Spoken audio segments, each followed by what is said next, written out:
একদিকে হচ্ছে লক্ষ্য হীরাবাই আর আরেক দিকে মধু পান্ডা, পুরীধামের পান্ডা, মানে যাকে বলে ব্রাহ্মণ।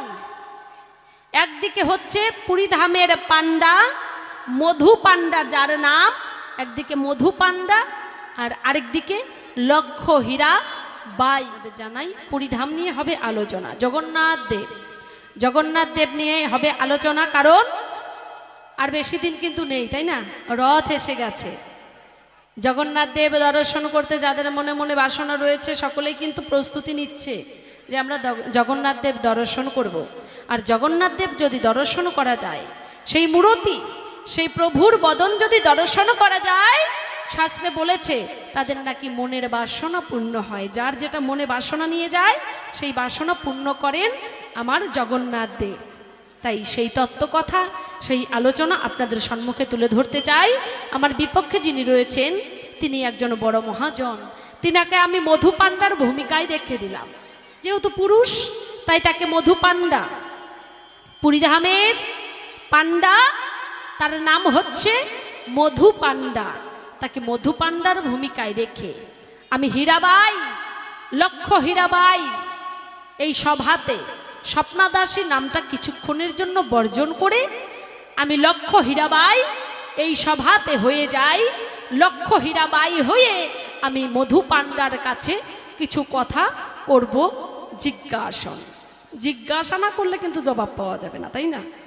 তাই একদমই ছেড়ে দেব না, সে যত বড়ই মহাজন হোক না কেন, তাহার কাছ থেকে আমরা পাই টু পাই জবাব যেন পাই, নইলে কিন্তু একদম ছাড়াছাড়ি নাই, ঠিক আছে? আর আমাদের পাওয়ারটাই আলাদা, আর ছাড়াছাড়ি নাই, একদম সমান সমান হয়ে জিজ্ঞাসা জানাই।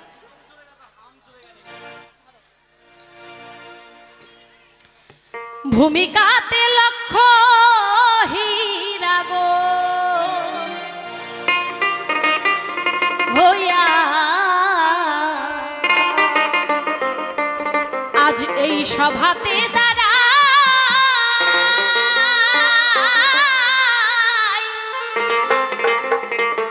আমার বিপক্ষেতে মধু পান্ডা আজকে একদম ডান্ডা দিয়ে করব ঠান্ডা, আজকের পান্ডাগিরি ছুটাইয়া দিব। মধু পান্ডা ডান্ডা দিয়ে তোমারে করব একদম ঠান্ডা, তোমার কোনো চিন্তা নাই, এসে গেছে লক্ষ্য হীরাবাই। একদম আপনাদের ভয় নাই মায়েরা। আর মায়েরা বাবারা আমার সঙ্গে যদি থাকে, এই পান্ডারে একটা ডান্ডা দিলেই ঠান্ডা হয়ে যাবে। পান্ডারা কি করে বাবা? পান্ডাদের মানে লোভটা হচ্ছে বেশি, পান্ডাদের মধ্যে দেখা যায়। গয়া ক্ষেত্রে যদি যাওয়া যায় তাহলে দেখা যায় পান্ডারা কি করে, পান্ডারা ওই গয়া ক্ষেত্রে বসে থাকে।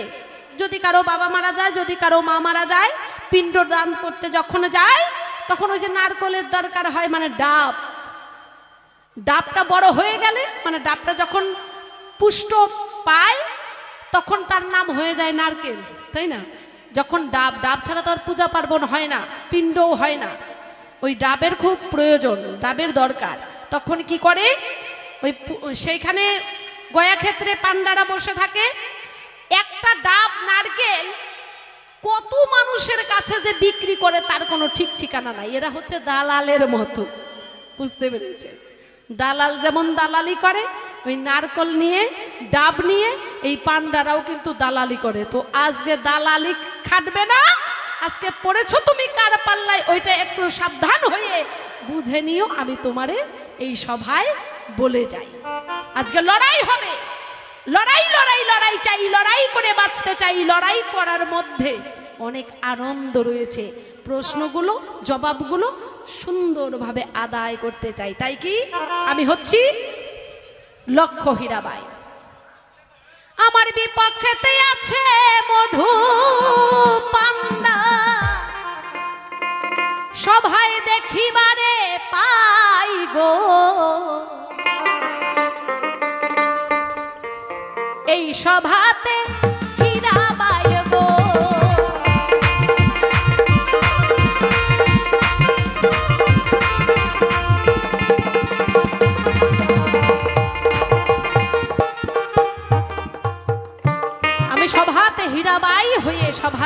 যাই, বিপক্ষেতে পাই দেখিতে মধু পান্ডা আপনাদের জানাই। পুরী ধামের পান্ডা জগন্নাথ দেবের পূজা করে, এই পান্ডা সব হাতে জানায়। তার সঙ্গে করব দ্বন্দ্ব, কেবা ভালো কেবা মন্দ আপনারা করবেন পছন্দ। আমি কে, আমার পরিচয়টা একটু আপনাদের দিয়ে যাই। 24 পরগনা জেলা, 24 পরগনা জেলা আগে কিন্তু ভাগ হয়নি, আর এখন ভাগাভাগি হয়ে গেছে। এখন হয়েছে উত্তর 24 পরগনা, দক্ষিণ 24 পরগনা, কিন্তু আগে ছিল 24 পরগনা জেলা। 24 পরগনা জেলা বেনাপোলের জঙ্গল, সেখানে জমিদার রামচন্দ্র খা, ওই রামচন্দ্র খায়ের বাড়ি। আর সেই রামচন্দ্র খা তার যে জমিদারের যে শ্রেষ্ঠ নাচিয়া বাইজি নাচ দেখায়, আনন্দ দেয় জমিদার, রাজা জমিদারদের, সেই শ্রেষ্ঠ নাচিয়া শ্রেষ্ঠ বাইজি এক ডাকে সবাই চেনে, যার নাম হচ্ছে হীরাবাই। আগে ছিল হীরাবাই, তারপর হলো লক্ষ্য হীরাবাই। লক্ষ্য হীরা কেন? লক্ষ্য হীরা এই কারণ, সেই বাইজির সঙ্গে, সেই লক্ষ্য হীরাবাইয়ের সঙ্গে যদি কেউ এক রাত্রি এক ঘরে সহবাস করতে চায়, তাকে 1 লক্ষ টাকা দিতে হয়। 1 লক্ষ টাকার বিনিময়ে তাকে আনন্দ দেবে এই হীরাবাই। তাই সেদিন থেকে তার নাম হলো লক্ষ্য হীরাবাই। কেন?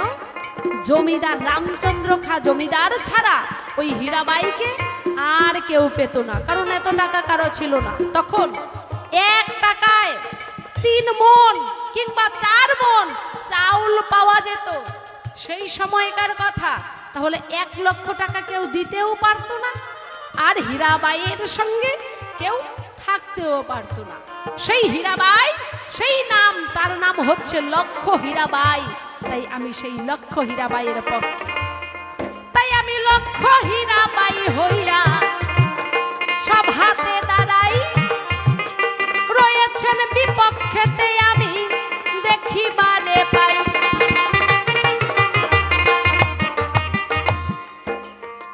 বিপক্ষেতে পান্ডা আমি দেখিবারে পাই। আপনাদের জানাই, জমিদার রামচন্দ্র খা আমাকে ডাক দিয়ে বলছে, হীরাবাই, ও লক্ষ্য হীরাবাই, আমি তোমাকে একটা কথা বলতে চাই। বলেন জমিদার মশাই। আমি তোমাকে একটি কথা বলতে চাই। কথাটা হচ্ছে এই,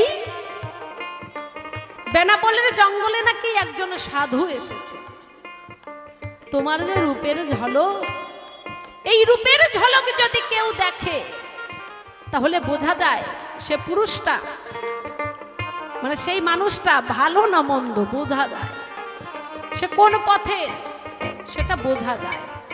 তাহলে আমি তোমারে একটা কাজ দিতে চাই। হীরাবাই বলছে, বলেন জমিদার মশাই কি কাজ দেবেন? তাকে যা বলবে তাই তো করতে হবে, তাই না? জমিদার যা বলবে সেই লক্ষ্য হীরাবাইকে তাই করতে হবে। এখন লক্ষ্য হীরাবাই বলছে, বলেন জমিদার মশাই কি করতে হবে? যে তোমাকে করতে হবে এই বেনাপোলের জঙ্গলে যে ওই যে বলছে যে সাধু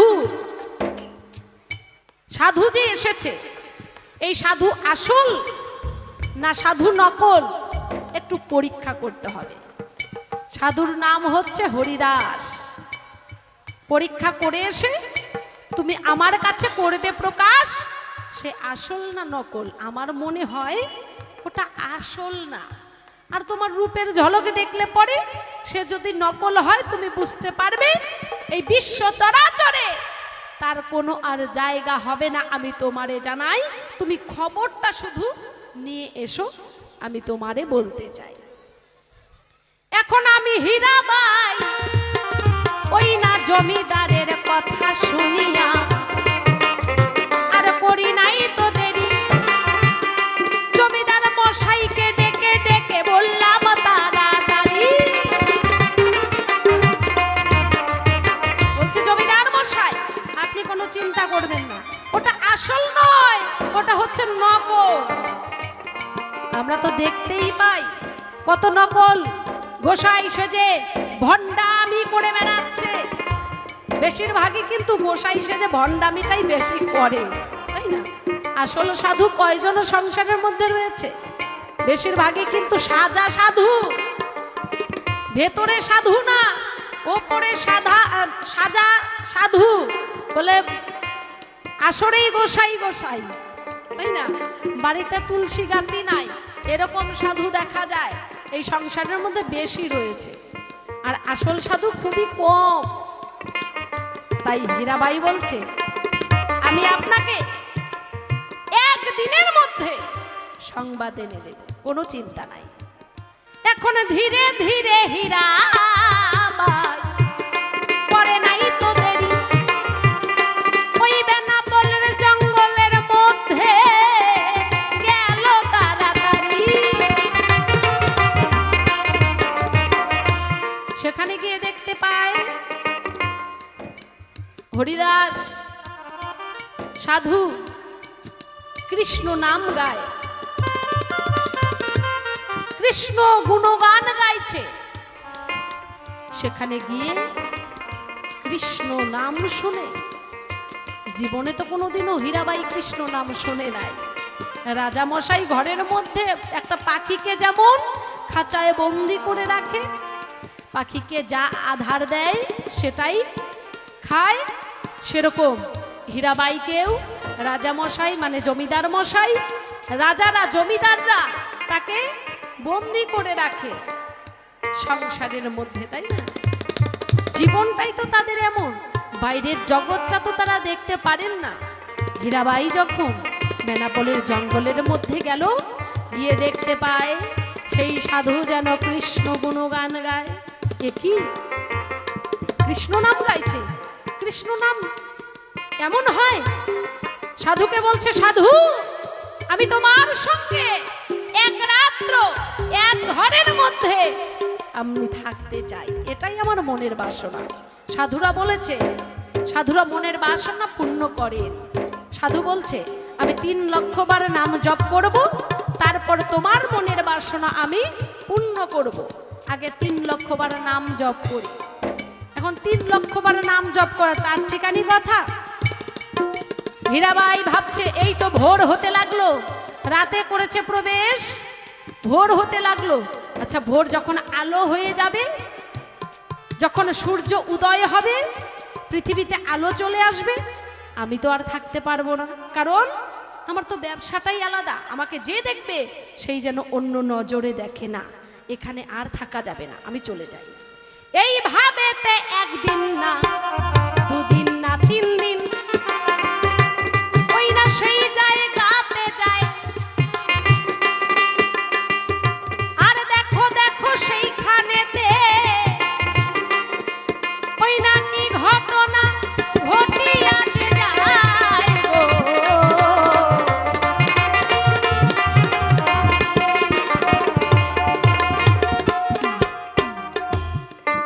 একদিন না, 2 দিন নয়, 1 দিন, 2 দিন, 3 দিন সেখানে গেল।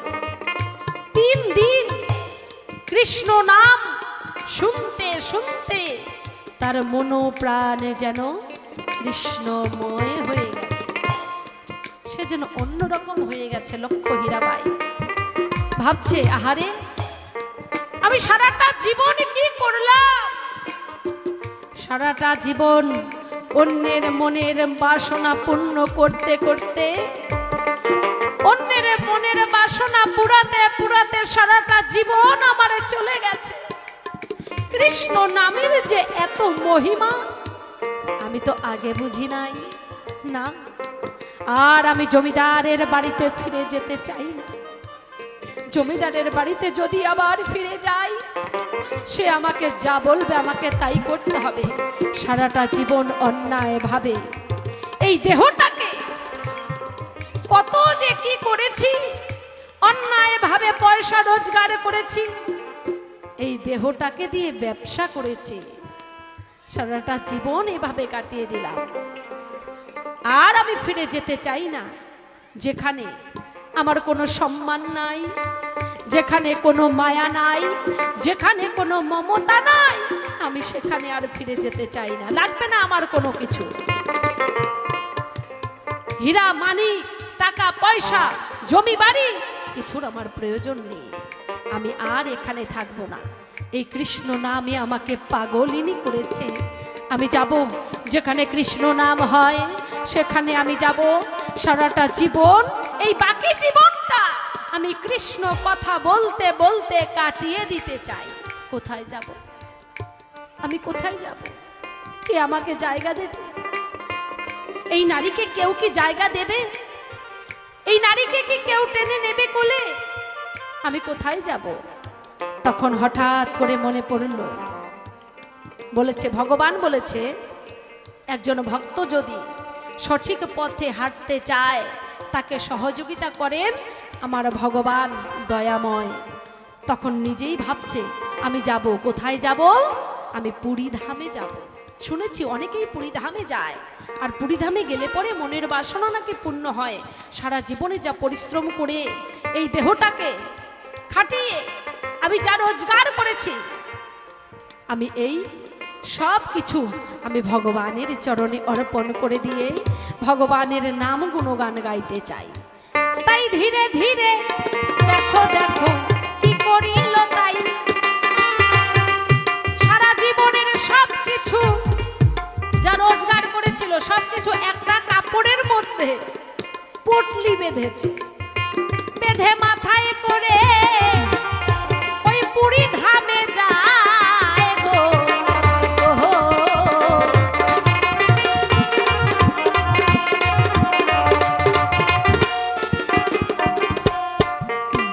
পুরী ধামে যখন গেল একটু দূর থেকে দেখতে পায় দরজাটা খোলা। জগন্নাথ দেবের দরজাটা খোলা, মন্দিরের দরজাটা খোলা, দূর থেকে দেখতে পায়। আর তখন মনে মনে ভাবছে আমি যাই, সেখানে গিয়ে সব কিছু ভগবানের চরণে অর্পণ করে দেব। মাথায় করে নিয়ে যখন দরজার সম্মুখে দাঁড়ায়, যখন ঢিল দেবে তখন দরজাটা বন্ধ হয়ে গেল। কোনো হাওয়া নেই, কোনো মানুষ নেই। সব দিকে তাকিয়ে দেখে লক্ষ্য হীরাবাই, কোথাও কেউ নেই।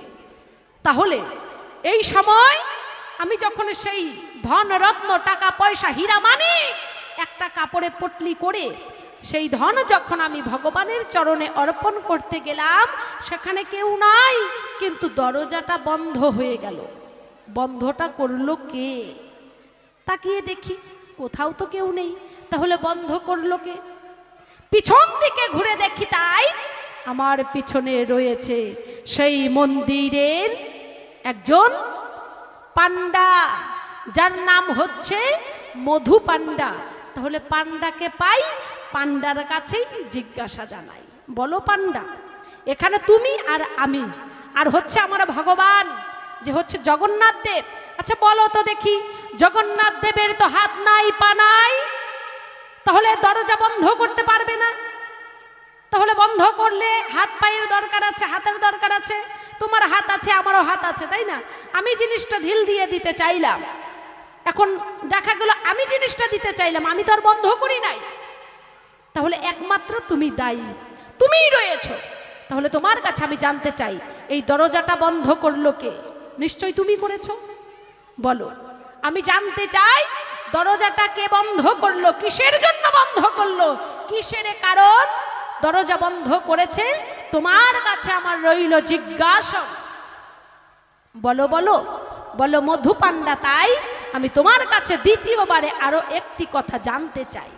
আমি জগন্নাথ দেব দর্শন করতে এসেছি, আর মধু পান্ডা কি করছে? আমাকে ধুর ধুর করে তাড়িয়ে দিচ্ছে যে তোমার এখানে ঠাই হবে না, আমি তোমাকে চিনি, তুমি হচ্ছ লক্ষ্য হীরাবাই, এই মন্দিরের মধ্যে তুমি প্রবেশ করতে পারবে না, ধুর ধুর করে তাড়িয়ে দিচ্ছে। আমি তোমার কাছে বলতে চাই, বলো ভগবানের কাছে কে রাজা, কে জমিদার, কে ফকির? সবাই তো সমান, তাহলে তুমি কে বিচার করার? তোমার কাছে আমি বলতে চাই, বলো বলো হে মধু পান্ডা, জগন্নাথ দেবের দর্শন করতে এসেছি। কে জগন্নাথ? কাকে বোঝায় জগন্নাথ? এখানে দেখা যায় তিনটা মূর্তি, কেমন? ডানে একজন পুরুষ, বামে একজন পুরুষ, কি তাই তো? মাঝখানটায় একজন নারী, কি বলি হারি, মানে তিনটা মূর্তি দেখা যায়, হাত নাই, পা নাই। তোমার কাছে জানতে চাই, জগন্নাথ বলতে একজন বোঝায়, এখানে তিনজনকে দেখা যায়, কে জগন্নাথ, কে বাকি? আমি তোমার কাছে জিজ্ঞাসা রাখি, একটু সুন্দরভাবে বলবে খুলে, জগন্নাথ দেবটা কে এই বিশ্ব সংসারে? কে জগন্নাথ? জগন্নাথের হাত নাই কেন, পা নাই কেন, এরকম আকৃতি কেন, হাত নাই পা নাই, মুখটা যেন কেমন? সুন্দরভাবে তোমার কাছে জিজ্ঞাসা জানাই, সুন্দরভাবে যেন জবাব পাই, নইলে কিন্তু একদম ছাড়াছাড়ি নাই। দরজাটা বন্ধ করলো কে? কে জগন্নাথ? এই সব কথা তোমার কাছে জিজ্ঞাসা রইল, জবাব যেন পাই। তাই এইখানেতে তোমার কাছে আমি জানতে চাই, সুন্দরভাবে জবাব দেবে, অসুবিধা নাই। ডানে একজন পুরুষ গো, মাঝখানটায় একজন নারী। আমি তোমার কাছে জিজ্ঞাসা করি, বলো তুমি ওই তিনজনের মধ্যে একজন হবে জগন্নাথ দেব? আমি তোমারে জানাই, ওই তিনজনের মধ্যে কে জগন্নাথ দেব? শুনিবারে যাই। জগন্নাথ দেবের হাত নাই, পা নাই, এমন আকৃতি হলো কেন? জবাব দেবে এই সব হাতে, জিজ্ঞাসা রইল তাই। এইখানেতে তোমার কাছে আমি জানতে চাই, সূক্ষ্ম সূক্ষ্ম খাঁটি খাঁটি জবাব যেন পাই। আর এই পর্যন্ত করি ক্ষান্ত রাধাকান্তেশ্বরী, বাহু তুলে সবাই মিলে বলো হরি হরি গো। একবার জগন্নাথ দেব আনন্দ সবাই মিলে হরি বল, হরি বল, হরি বল, জয় জগন্নাথ। আজকে বিষয়বস্তু একদিকে মধু পাণ্ডা, একদিকে জগন্নাথ ঠাকুরের নিয়ে আলোচনা, তাই না মা? একদিকে লক্ষ্যহীরা আর একদিকে হচ্ছে মধু পাণ্ডা। তাই এই নিয়ে আলোচনা হবে।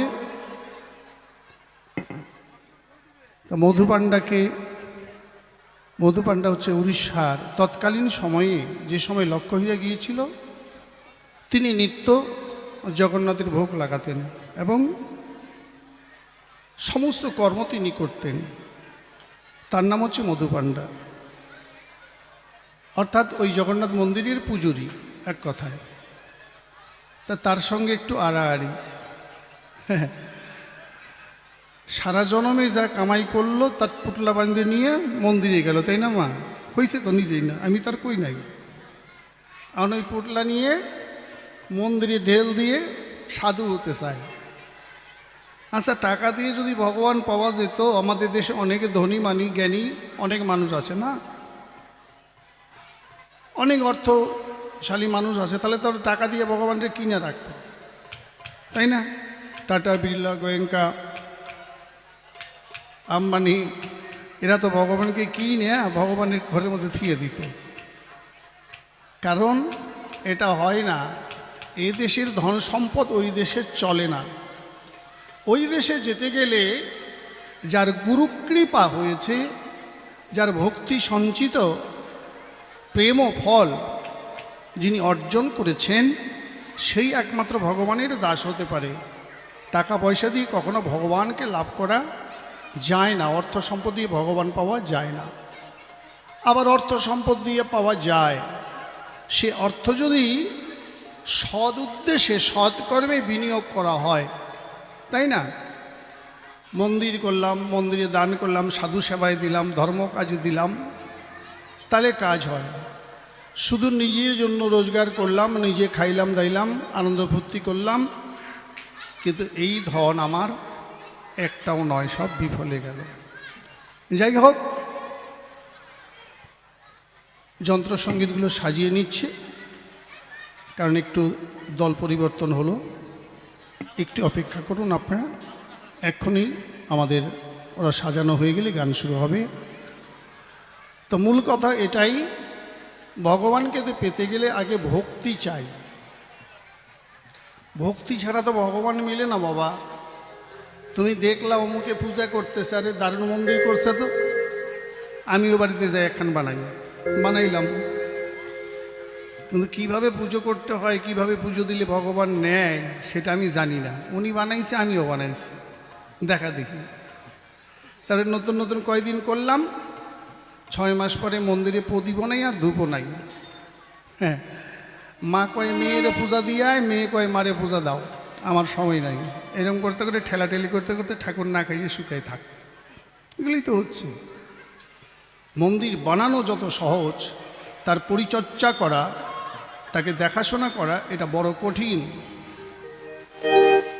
হ্যাঁ গো মা, মন্দির তৈরি করা যত সহজ, কিন্তু তার পরিচর্যা করা, নিত্য সেখানে ভোগ নিবেদন করা, এটা খুব কঠিন বাবা। এটা সকলের দ্বারা হয় না। কেন হয় না? এই যে ভক্তির জায়গাটা আমাদের ঠিক না। যখন ভক্তির জায়গা আমাদের ঠিক জায়গায় এসে দাঁড়াবে, তখন সকল কিছুই হবে। যাক, আজ লক্ষ্মীজার সঙ্গে গান, একটা গান দিয়ে শুরু করি আমার অনুষ্ঠান। জয় রাধে রাধেশ্যাম, হরিবল হরিবল। কত লোহা তুই দেখো সোনা হলো,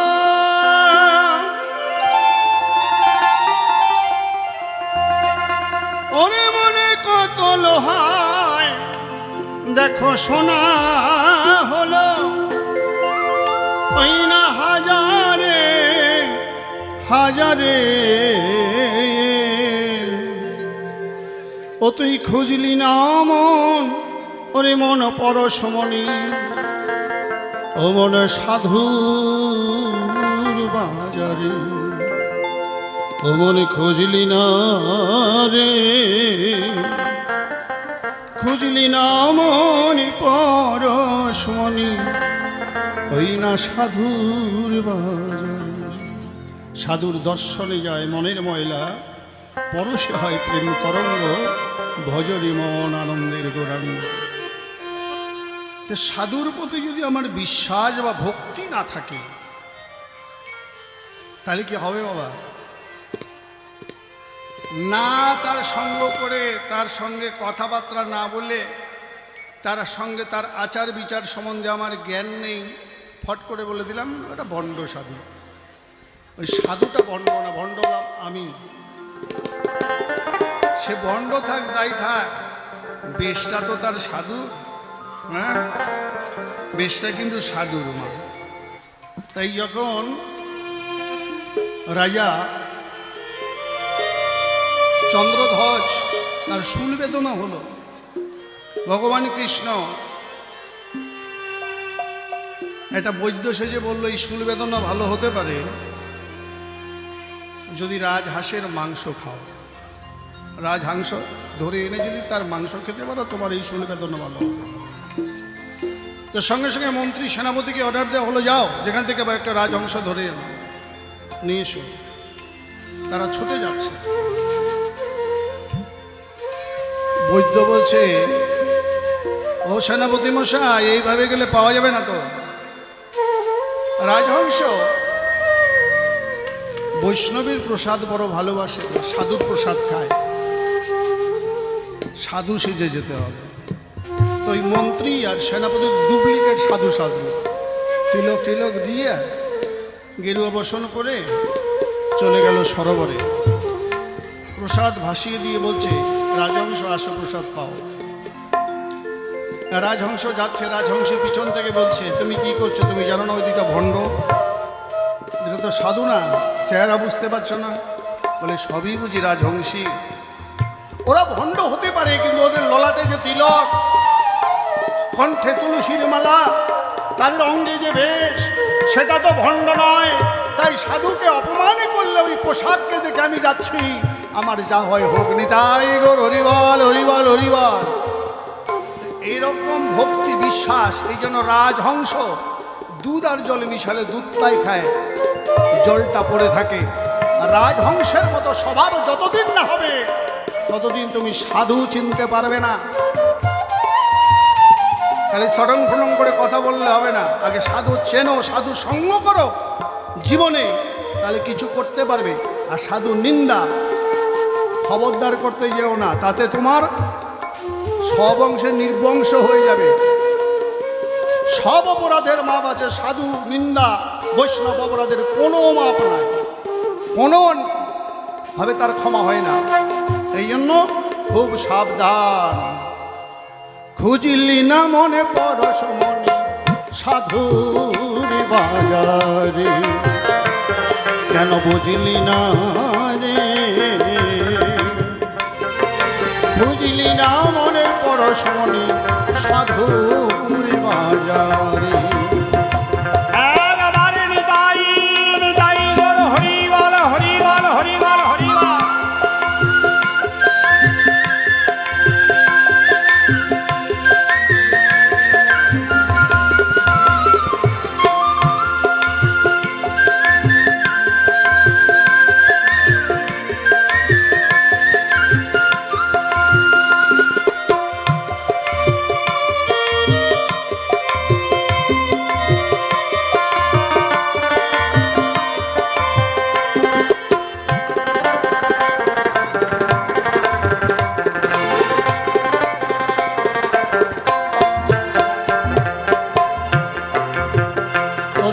সাধু মুখে আর সাধু মুখে কৃষ্ণ কথা অমৃত সমান,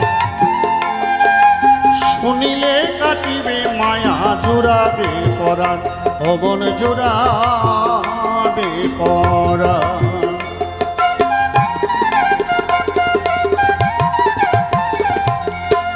সাধু মুখে কৃষ্ণ কৃষ্ণ কথা, আরে অমৃত সমান, শুনিলে কাটিবে মায়া জুড়াবে পরাণ। মনে গয়া কাশী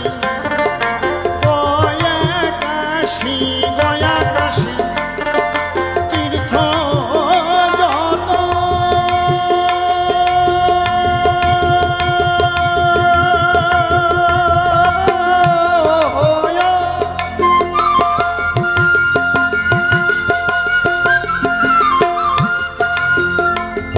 বলি তাহা হতে সাধু সাধু পবিত্র রে।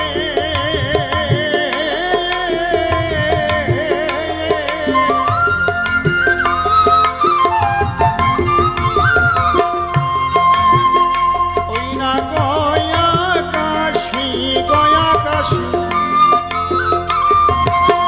তীর্থ যত,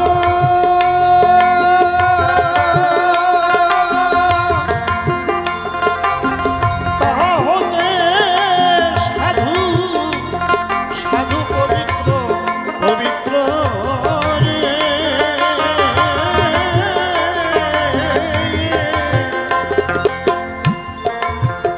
সাধুর প্রেমানন্দ পরশ মাত্র, ওই প্রেমানন্দ পরশ মাত্র হৃদয় মাঝারে, খুঁজলি না মনে পরশ মনে সাধুর বাজারে, কেন বুঝলি না রে, ও মনে খুঁজলি না রে পরশ মনে সাধুর বাজারে। জয় জয় সাধু গুরু বৈষ্ণব প্রেমানন্দ হরিবাল হরিবাল হরিবাল।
তা যদি না হবে,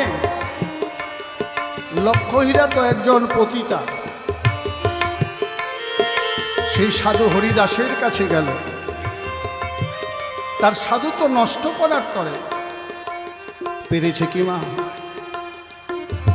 কৃষ্ণ নাম শ্রবণ করতে করতে সে নিজে হয়ে গেল কৃষ্ণময়। সেই সাধুর কাছে পরাজিত হয়ে বলছে, হে সাধু, কোন ধনের হইয়া ধনী, এই কামিনীর প্রতি নাই তোমার লক্ষ্য, আমারে নাহি ভাবো তুমি কামিনী। বলো বলো সাধু, কোন ধনের আশায় আছো বসে, সেই ধনের সন্ধান কি তুমি আমায় দেবে? কৃপা করে আমায় চরণে দাও ঠাই, আমিও যে তোমার শোনে সেই ধনের ধনী হতে চাই। নিতাই গৌর হরিবাল হরিবাল হরিবাল। ঠিক আছে মা, সেই ধনের ধনী হতে গেলে তোমাকে গুরু আশ্রয় করতে হবে। সেই লক্ষহীরা হরিদাসের চরণে আশ্রয় নিয়ে, নাম হলো তার হরিদাসী। তখন হরিদাস বলল, যে কাজের জন্য এসেছিলাম সে কাজ আমার শেষ হয়ে গেছে, তুমি আমার কথা ধরো, জগন্নাথে যাত্রা করো। সেই জগন্নাথ ধামের জগন্নাথ তিনি জগতের নাথ, তিনি পতিত পাবন মধুসূদন। সেই গোবিন্দের চরণে যদি নিতে পারো ঠাই, সেই জগন্নাথের সেবা পূজা করবে, আর কোনো অসুবিধা নাই। তুমি তো সাধু মানুষ বাবা, ওই ধন সম্পদ পোটলা করে নিয়ে যাওয়ার কি দরকার ছিল? হ্যাঁ, যখন তোমাকে গুরু আদেশ করেছে তুমি সোজাসুজি রওনা দাও, যা করে হরি। ওই ধন রত্নের মধ্যে তো কামনা বাসনা আছে, নাই মা? আমার যদি বাড়ি গাড়ি অর্থ করি অনেক কিছু থাকে, সেগুলোর প্রতি আমার একটা টান থাকবে তো নাকি? কামনা বাসনা জাগবে তো। এই জন্য তুমি যখন মন্দিরে গেলে, যখন দিলে, সঙ্গে সঙ্গে দরজা বন্ধ হলো, এটাই কারণ। কারণ এগুলো ভক্তির অর্ঘ্য নয়, এগুলো পাপের ধন সম্পদ। তবে তোমার এই ধন সম্পদ গ্রহণ হতে পারে। যাও, সেই ধন সম্পদ আগে ছিটিয়ে দাও সাধুগুরু বৈষ্ণবের বাজারে, দিন দুঃখীর মধ্যে ছিটিয়ে দাও, ছড়িয়ে দাও। যখন ওই ধন সম্পদে তোমার সাধুর পরশ লাগবে, তারপরে সেই ধনরত্ন যখন গোবিন্দর ভোগে আয়োজন করা হবে, তখন আমার জগন্নাথ গ্রহণ করে নেবে। নিতাই গৌর হরিবাল হরিবাল হরিবাল।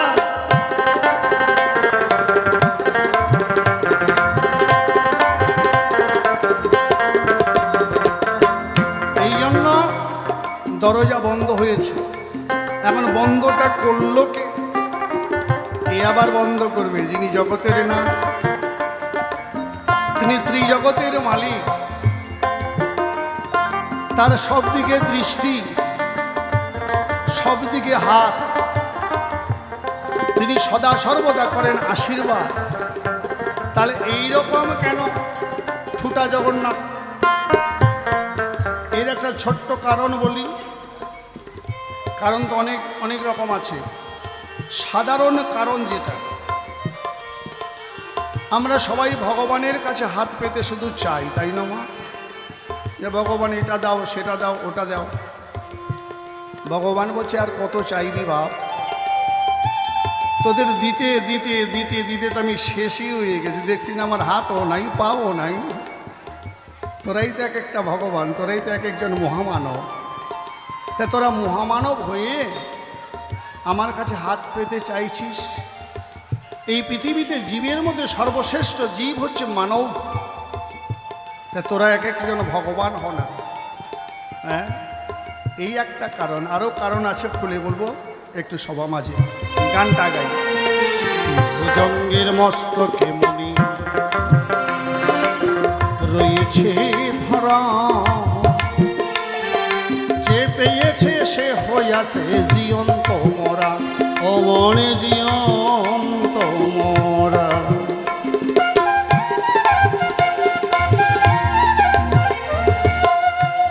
ওরে ভুজঙ্গে মস্তকে মণি,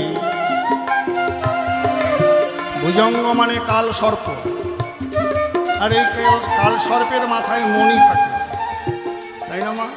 আর সেই মণি যদি কেউ পায় সেটা নাকি 7 রাজার ধন, মানে এক রাজার যা সম্পত্তি, এরকম 7টা রাজার সম্পত্তি একত্র করলে যে মূল্য, একটা মণির মূল্য ঠিক তেমন। তা সেই মণিটা যে পেয়েছে সে জীবন্ত মরা। কেমন কথা, তাই না? তাহলে সেই মণি আছে কোথায়? মূলাধারে আধার কোঠা, সেথায় জ্বালাও বাতি, আছে আত্মা শক্তি মহামায়া, তারে করো সাথী। কেউ নেবে না তোমার পুঁজিপাতি, একবার সে যদি হয় তোমার কান্ডারে নিদায় গোর। হরিবল হরিবল। 3.5 বেচে চতুর্দল পদ্মে যাহাকে কুলকুণ্ডলিনী কয়, সেখানে ভুজঙ্গ রূপে আছে ফোনা তুলে। ঠিক মতো ব্যবহার করে ঠিক আছে, না হলে যাবি ছবল খাবি আর সঙ্গে সঙ্গে জয় নিতাই গৌর হরগোল হয়ে যাবে। এর চাইতে বেশি কব না, বুঝলে বোঝো, না বুঝলে না বোঝো। হ্যাঁ হ্যাঁ, ভুজঙ্গের মস্তকে মণি,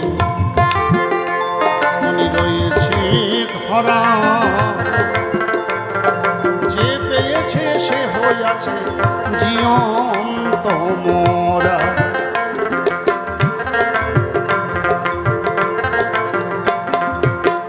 উপাসনা উপাসনারে উপাসনা গহনা পরে,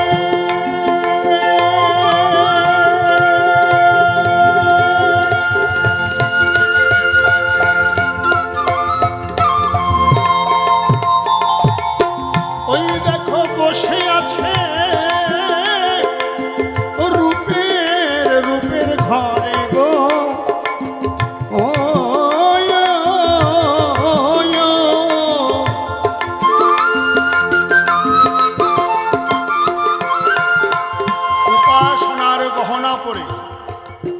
উপাসনা মানে কি? এই কান দিয়ে আমরা কি করি? কান দিয়ে শুনি তো নাকি, তাই না মা? এই কান দুটাকে বলছে সোনার কান, সোনার কান। এই দুইটা কানের দ্বার তোমার দোকানদার। দোকান যতক্ষণ খোলা ততক্ষণ মালমাটি পাওয়া যাবে। এই যে দোকান খোলা আছে যা সাবা পাবা, আর দোকান বন্ধ হয়ে গেলে আর পাওয়া যাবে না। তদ্রূপ এই দোকান খোলা থাকতে থাকতে কেনা বেচা কর। একবার দোকান বন্ধ হয়ে গেলে আর মালমাটি পাবি না ভাই, সব শেষ। এই দোকানে খোলা থাকতে থাকতে কেনা বেচা করতে হবে। কোথায় করবা? আপন আপন গুরুর সঙ্গে লেনা দেনা। কোথায় উপাসনা, উপাসনার উপাসনার গহনা পরে,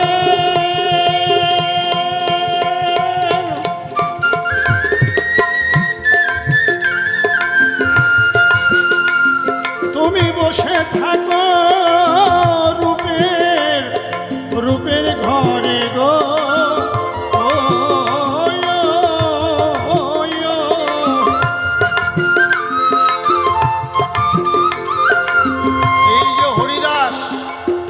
যতবার যাচ্ছে বলছে, মা আমার নাম পূর্ণ হোক, 3 লক্ষ বার পূর্ণ হলে তোমার সাথে কথা বলবো, তোমার সব আশা পূর্ণ করবো।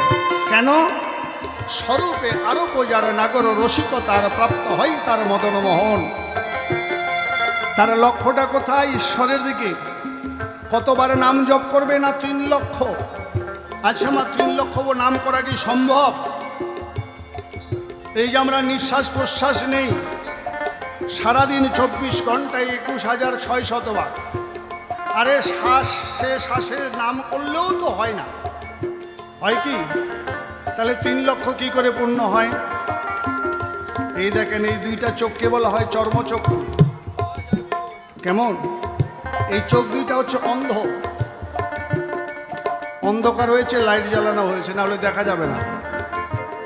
আমার বাড়িতে আমি সব সময় থাকি, চোখের তলে কি আছে দেখতে পারি না, বুঝতে পারি না, আমাকে টর্চ ব্যবহার করতে হয়। 20 হাত দূরে কি আছে আমি জানি না। তাহলে চোখ দুইটা হচ্ছে অন্ধ, এই চর্মচক্ষু। এই চর্মচক্ষুর দ্বারাই যাহা দর্শন করা যায় সেটা জ্ঞান চক্ষুতে জমা থাকে। আমি যদি কলকাতা গিয়ে থাকি, বৃন্দাবন গিয়ে থাকি, হরিদ্বার গিয়ে থাকি, তাহলে বলতে পারবো কোথায় কি আছে, কোথায় রাধাকুণ্ড, কোথায় শ্যামকুণ্ড, কোথায় গিরি গোবর্ধন, বলতে পারবো তো। আর না গিয়ে থাকলে আমার বলা সম্ভব নয়। আর গিয়ে থাকলে এই চর্মচক্ষে দর্শন করলে সেটা আমার জ্ঞান চোখ বন্ধ করলে আমি দেখতে পাবো। তাহলে এটাকে বলা হয় চর্মচক্ষু। যাহা দর্শন করা হয় সেটা জ্ঞান চক্ষুতে জমা থাকে। আর গুরু কৃপা হলে সাধন ভজনের জায়গায় তখন দিব্য নয়ন ফোটে। এই হচ্ছে 3টা চোখ। আমরা ত্রিনেত্র পড়েছি না, একে চন্দ্র দুয়ে পক্ষ 3 নেত্র। এই 3 লক্ষ্য, চর্মচক্ষু, জ্ঞানচক্ষু আর দিব্যচক্ষু, 3টা লক্ষ্য এক জায়গায় পৌঁছালে, একবার নাম করলে তখন তারা 3 লক্ষবার নাম হয়নি। তাই গৌর হরিবাল হরিবাল হরিবাল। ওই 1 লক্ষে পৌঁছানোর জন্য এত জপ, এত তপ, এত সাধনা, এত নাম, এত ধ্যান, সহজে কি আর সেই জায়গায় পৌঁছানো যায় গো মা? যায় না। তাই উপাসনার গহনা পরে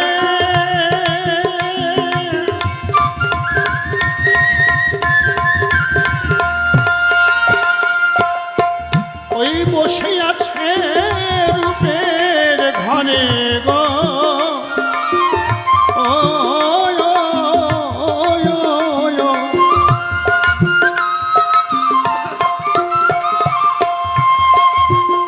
তখন হাকিম হয়ে হুকুম করে, হাকিম হয়ে হুকুম করে মদনে রাজা রে,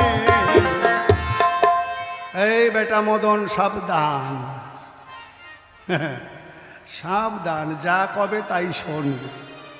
আর সেই জায়গাটায় না যাওয়া পর্যন্ত যতই তুমি বাহাদুরি করো কাম হইব না, ঠনঠনা ঠন। তাহলে বুঝতে পারছো ব্যাপারটা। এই জন্য লক্ষ্যহীরা তুমি হরিদাসকে টলাতে পারো নাই। সে মদন রাজাকে হুকুম করে, যাহা বলে তাই শোনে। কেমন? অমূল্যকয় চিত্ত শুদ্ধ,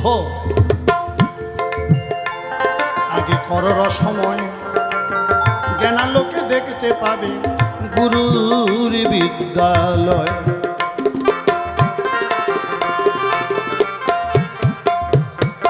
বসে আছে পাশাপাশি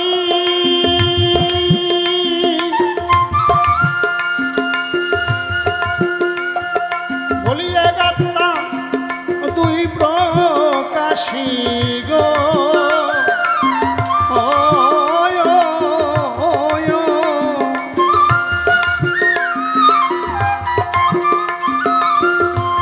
গুরু শিষ্য আমরা দেখি 2 জন, একজন শিষ্য একজন গুরু, তাই না বাবা?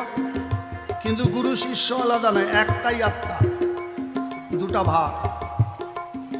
যারা প্রকৃত শিষ্য তারা গুরুর সঙ্গে যুক্ত হয়ে যায়। লালন ফকির মরার 7 দিন আগে বলছে, 7 দিন পরে কিন্তু আমি অমৃত ধামে চলে যাব, তোমাদের কাজ কি প্রয়োজন বাবা? আসো নিয়ে যাও, 7 দিন পরে আর আমাকে তোমরা কেউ পাবে না। আচ্ছা, এরকম যদি গুরুদেব বলে যে শিষ্যটা আসে না, সেটাও তো আসবে না, আসবে না? হাজার হাজার ভক্তবৃন্দ নানান জন্য নানা কিছু চাইছে, যার যেমন ভাব তার তেমন তো লাভ। কেউ বলছে গোসাই আমার মেয়েটার জন্য বিয়ে হয়, কেউ বলে আমরা যেন ভালো থাকি, নানান জনে নানান কিছু বলছে। কিন্তু লালন ফকিরের একটা শিষ্য ছিল যার নাম ফকির। সে শুধু গুরু সেবা করত। গুরুদেব কি খাবে, গুরুদেব কখন পুজো দেবে, গুরুদেবের ঠান্ডা জল লাগবে না গরম জল লাগবে, গুরুদেব কখন স্নানে যাবে, গুরুদেব কখন বাথরুমে যাবে, ফুল তোলা তোলা, মালা গাঁথা, সমস্ত কাজ কোকিল করত। সবাই সব কিছু চাইছে, আর কোকিল প্যান্ডেলের এক পাশে দাঁড়িয়ে দাঁড়িয়ে শুধু কাঁদছে। হে গুরুদেব, তুমি চলে গেলে কে বলবে কোকিল একটু মালা গেঁথে দে না? কে বলবে কোকিল তাড়াতাড়ি করে ঠাকুরের বাসনগুলো মেজে দে না? কে বলবে কোকিল আমায় একটু গরম জল দিত? কে বলবে কোকিল আমার বিছনাটা ঝেড়ে দিত? কে বলবে বাবা আমার পাগুলো ব্যথা করছে, একটু পাগুলো টিপে দিত? এই ভাবনা সবার যখন চাওয়া হয়ে গেল, গুরুদেব নিজেই কোকিলকে ডাকলো, বাবা তুই দাঁড়িয়ে আছিস, আয় আমার কাছে আয়। এসে চরণ দোকানে জড়িয়ে ধরে বলছে, বাবা আমাকে একা রেখে চলে যাবেন? আমি যে আপনাকে ছাড়া থাকতে পারবো না বাবা। আচ্ছা ঠিক আছে ঠিক আছে, বল তুই কি চাস? কি চাইবো বাবা? আমার তো চাওয়ার কিছু নেই। কেন? আমি তো জীবনে কিছু দিতে পারিনি যে চাইবো। যারা দিয়েছে তারা চাইবে, আমার তো দেওয়া হয়নি। একদিন দুদিন না, 82 বছর ধরে যে গুরু সেবা করলো, সে বলছে আমার জীবনে কিছু দেওয়া হয়নি। আর আমরা সামান্য কিছু দিয়ে বলছি আমি এটা দিয়েছি, সেটা দিয়েছি, ওটা দিয়েছি। আমার কি হবে? হ্যাঁ, যে সমস্ত জীবন শুধু গুরু সেবা করে গেল, সে বলছে আমার দেওয়া হয়নি। আর আমি হয়তো কিছু একটা দিয়েছি, মানুষের সামনে বলি আওড়াচ্ছে আমি আশ্রমে এটা দান করেছি। তাহলে তোমার কি হবে? তোমার কিচ্ছু হবে না। গুরুদেব বুকে জড়িয়ে ধরে বলল, এই তো তোর চৈতন্য হয়েছে। শিষ্যদের বলল, শোন, আমি মরে গেলে যেখানে আমাকে সমাধি করবে, আর আমি চলে যাবার পরে 2-3 দিনের মধ্যে আমার কোকিল চলে যাবে, ও থাকবে না, ওকে তোরা রাখতে পারবি না। তবে আমার কথা নিবি, আমার পাশে আমার কোকিলকে সমাধি দিবি। তো কোকিলকে তোরা এমন করে সমাধি দিস, তোর চরণ দুখানা যেন আমার মস্তকের উপরে থাকে। নিতাই গৌর হরিবাল হরিবাল হরিবাল জয় রাধে। একে বলছে ভক্ত, একে বলছে গুরু শিষ্য গোমা। তাই বসে আছেন পাশাপাশি।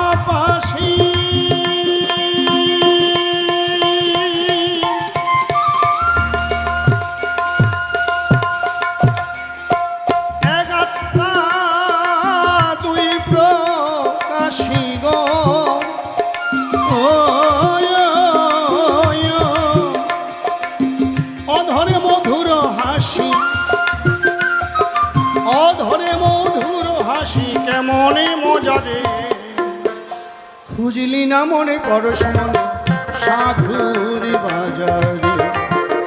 ও তুই খুঁজলি না রে পরশমনে সাধুর বাজারে, কেন খুঁজলি না রে?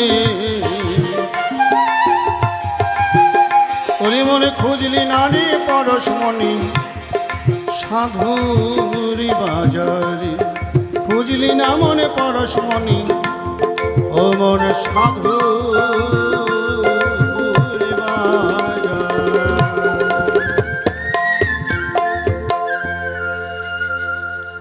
সাধুগুরু বৈষ্ণব জনে প্রণাম জানাই, জনে জনে ত্রুটি যথা করিবেন মার্জন।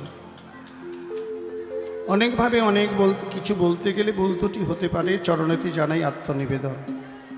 পুনশ্চ সকলের চরণে প্রণাম দিয়া এবার ভূমিকাতে দাঁড়াইয়া যাহা জিজ্ঞাসা করেছে করিতে চাই উত্থাপন। তাহলে জগন্নাথের হাত নাই পা নাই, তাই না মা? কেন? খুব একটা গুরুত্বপূর্ণ ঘটনা আছে।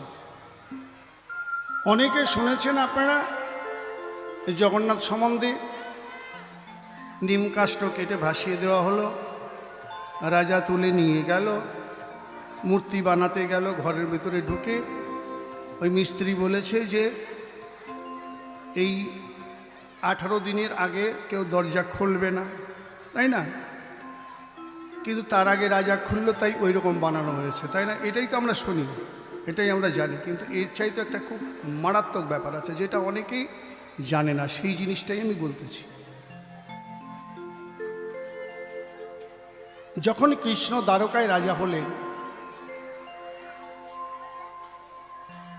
অষ্টমহিষী তিনি গ্রহণ করলেন, তাই না? রুক্মিণী, সত্যভামা, জাম্বুবতী, লক্ষণা, চিত্রাঙ্গদা ইত্যাদি ইত্যাদি। ভগবান শ্রীকৃষ্ণ এই অষ্টমহিষীর সেবা যত্ন তারা নিজের জীবন উৎসর্গ করে তারা ভালোবাসে, সেবা দেয়। কিন্তু রাত্রেবেলায় যখন বিছানায় ঘুমায়, রাধা, হা রাধা, রাধা, রাধা, রাধা,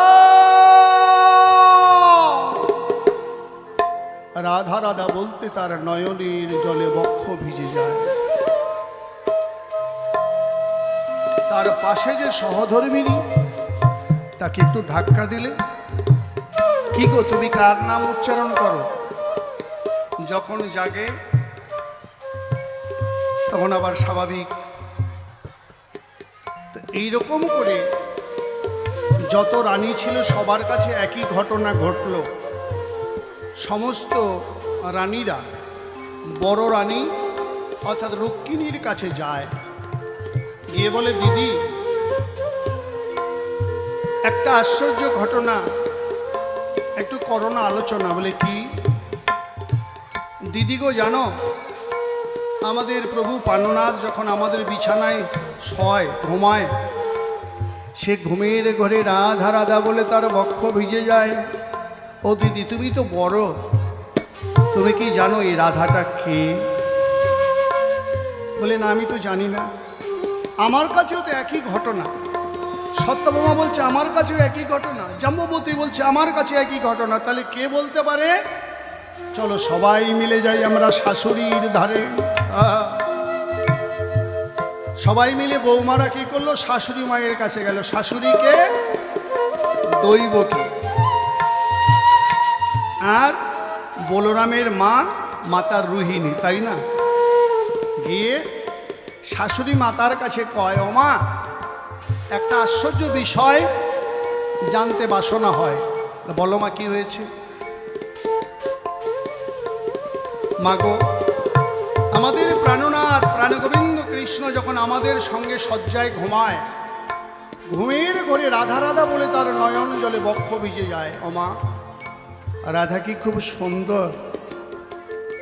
রাধা কি আমাদের চাইতে দেখতে বেশি ভালো? রাধা কি আমাদের গোবিন্দকে বেশি ভালোবাসে, না রাধার সঙ্গে গোবিন্দের কোনো ভালোবাসা আছে? কে রাধা? যা রাধার আছে আমাদের নাই। আমরা এই অষ্টমহিষী কেউ তো কম সুন্দরী নয়, আমরা রাজার মেয়ে, আমরা রাজকন্যা। তথাপি পর্যন্ত এই অষ্টমহিষী থাকা সত্ত্বেও পুরে না গোবিন্দের মনের বাসনা। কেন? রাধা রাধা বলে নয়ন জলে বক্ষ ভিজায়। ও মা, ধরে তোমার রাঙ্গা পায়, কে রাধা? একটু কৃপা করে তুমি বলো। এখন শাশুড়ি কয়, দেখো তোমরা আমার বৌমা, ছেলের প্রেমের কথা বৌমাদের তো বলা যায় না। যায়? এটা বলা যায় না। মা তুমি বলো, কোনো দুঃখ নাই, কোনো অভিমান নাই, কোনো রাগ নাই, কোনো গোসা নাই।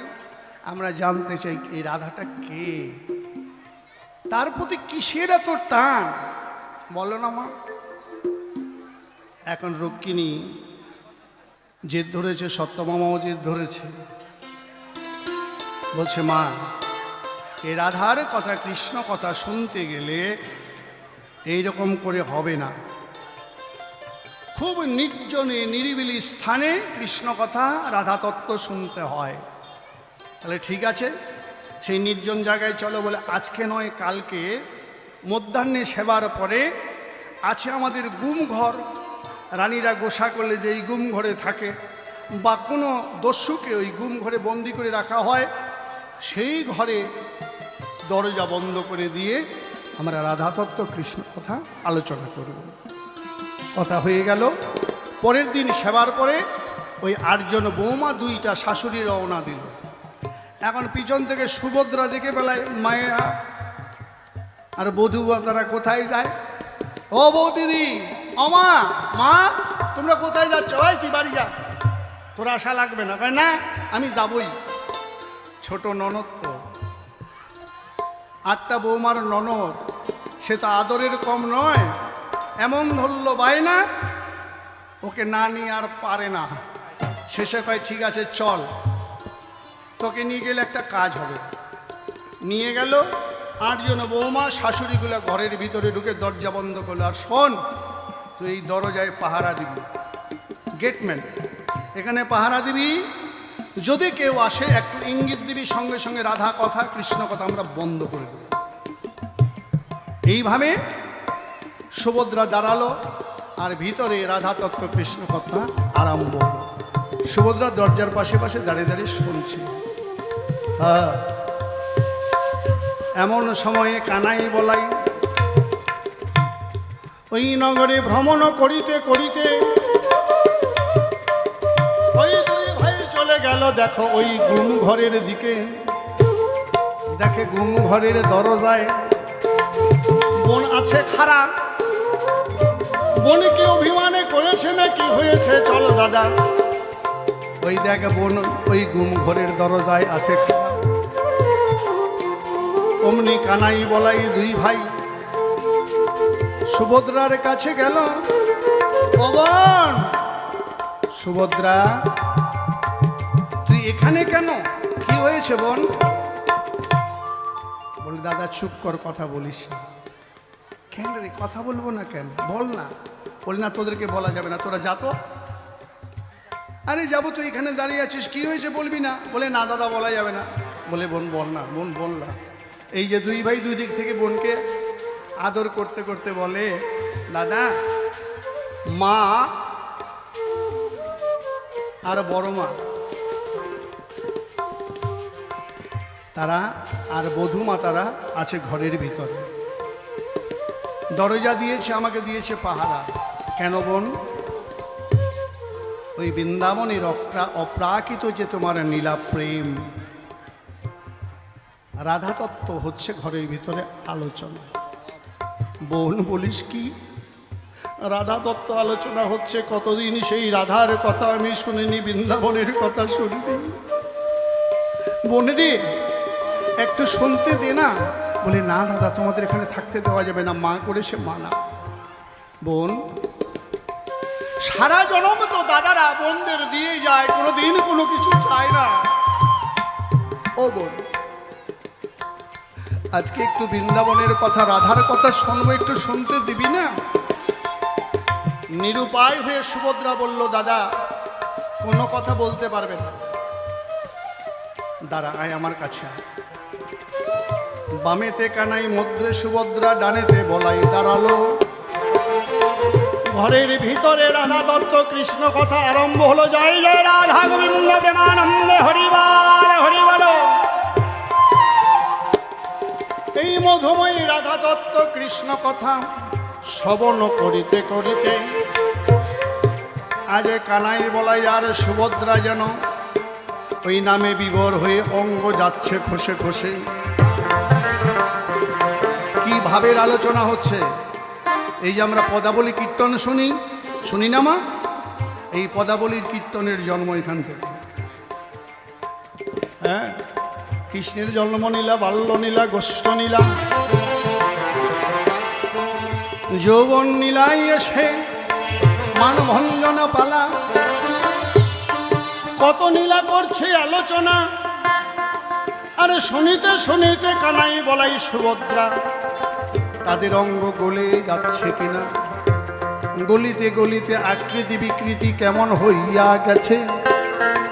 এমন সময়ে নারদমণি নারায়ণ নারায়ণ বলে সেই পথে যাইতেছে। দেখে আহা মরি মরি, কি আশ্চর্য ঘটনা! আজ কানাই বলাই সুভদ্রা এমন কেন হলো? নারায়ণ নারায়ণ বলে সেখানে উপস্থিত হলো কিনা। নারায়ণ নারায়ণ নারায়ণ যখন এইরকম করে শব্দ করেছে, ভিতরের যারা ছিল তারা শুনতে পাইছে। কৃষ্ণ কথা রাধা তত্ত্ব বন্ধ, তারা আবার আগের মতো হয়ে গেল।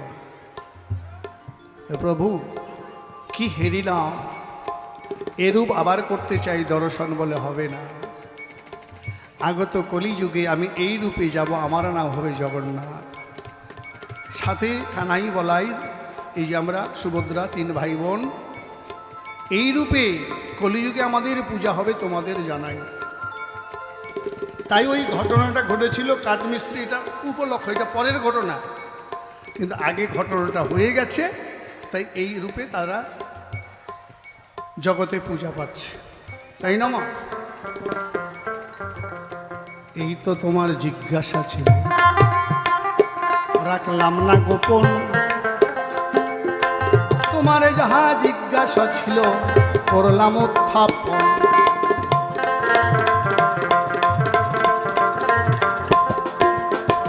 আমি তো দরজা বন্ধ করি নাই, করেছে আমার ওই না জগন্নাথ, সর্বদিকে দৃষ্টি আছে, সর্বদিকে তার হাত। ছোট্ট একটা ঘটনা এখন তোমায় বলে যাই, যেমন আমার জগন্নাথ একটু তোমারে শোনাই।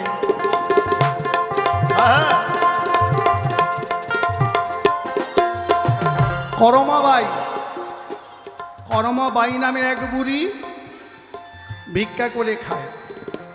আর জগন্নাথের নিয়ম হচ্ছে বাড়ির একটা আম হোক বা একটু ধান হোক, কোনো ফসল হোক, প্রথম যেটা হয় সেটা জগন্নাথকে না দিয়ে তারা সেবা করে না। তাই নতুন ধান হয়েছে, সবাই নতুন ধানের চাল, কেউ ধান, কেউ পায়েস রান্না করে, কেউ খিচুড়ি রান্না করে মন্দিরে নিয়ে যাচ্ছে। বুড়ি মনে মনে ভাবে গো, আর যদি আমার ওই ধন সম্পদ থাকিত, আমি ওই চাল দিয়ে পরমান্ন কিংবা খিচুড়ি রান্না করে জগন্নাথকে দিতাম, কিন্তু আমার অভাগা কপালে যে হলো।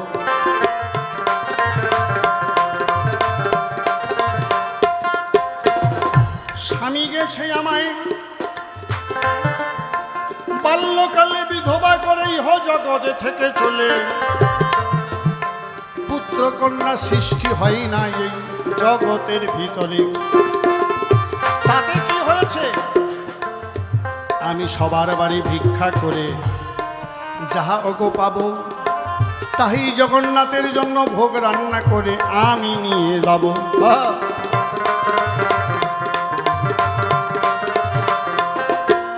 এবার বাড়ি বাড়ি ভিক্ষা করে কিছু চাউল চাল ডালে জোগাড় করিয়া জগন্নাথের জন্য খিচুড়ি ভোগ নিল যে বানাইয়া।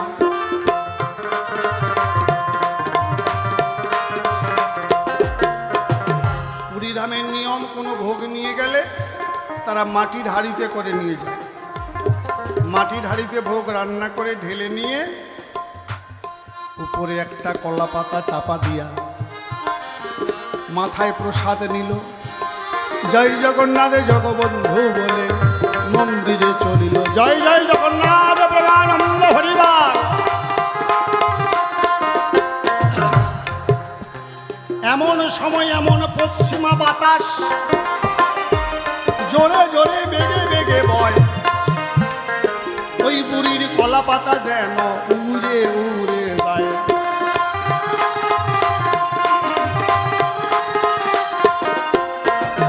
সর্বনাশ, এই কলা পাতা পড়ে যাচ্ছে, এই প্রসাদের মধ্যে ধুলাবালি পড়বে, আমার জগন্নাথ সেবা করবে, কিচকিচ করবে না, আবার পাতাটা উঠায় শাড়ি দিয়ে মুছে আবার ঢাকা দিচ্ছে, আবার যাচ্ছে, কিন্তু বাতাসের বেগে বারবার পাতা পড়ে যাচ্ছে। বুড়ি মনে মনে ভাবে, যদি কোনো ভারী জিনিস পাই কলার পাতার উপরে চাপা দেব, তবে আর উড়াতে পারবে না। তাই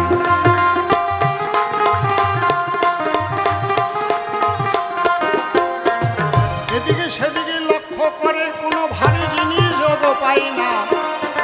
হঠাৎ নিজের পায়ের দিকে লক্ষ্য করলো, শুনেন ঘটনা।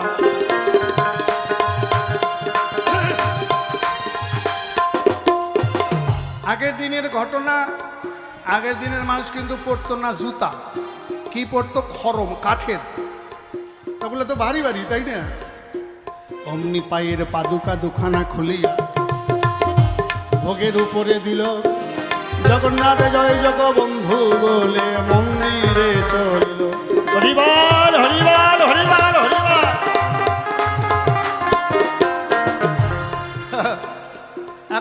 থেকে পান্ডা দেখে চিন্তা করে সর্বনাশ করছে কি রে, আমরা জগন্নাথের ভোগ লাগাই, কত নিষ্ঠা সহকারে রান্না করি, তাই না মা? আর এই বুড়ি আনছে খিচুড়ি, তার উপরে আবার নিজের পায়ের জুতা। সাহস তো মন্দ না। দাঁড়া, তোর সাহস তো মন্দ না।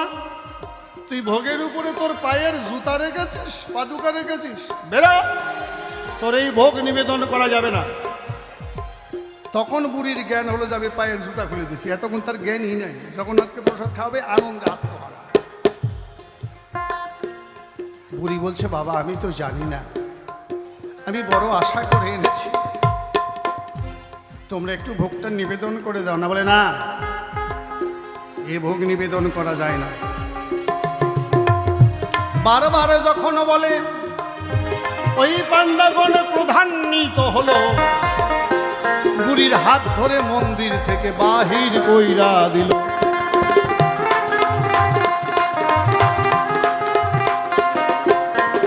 প্রসাদের ভান্ডার নিয়া বুড়ি জগন্নাথের মন্দিরের পিছনে বসিয়া যে কাঁদে, হে জগন্নাথে তুমি না দীনবন্ধু জগতের নাথ, আমার রান্না প্রসাদ কি বিফলেতে যাবে?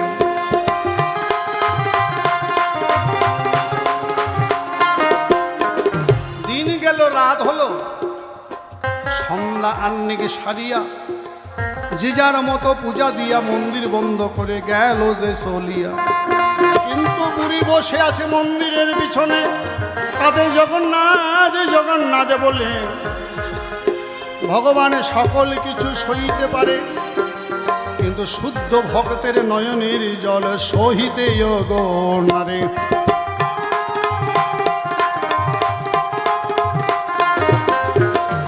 ছোট্ট একটি বালক রূপে ওই বুড়ি মায়ের কাছে গেল, বলছে, মা, ও মা,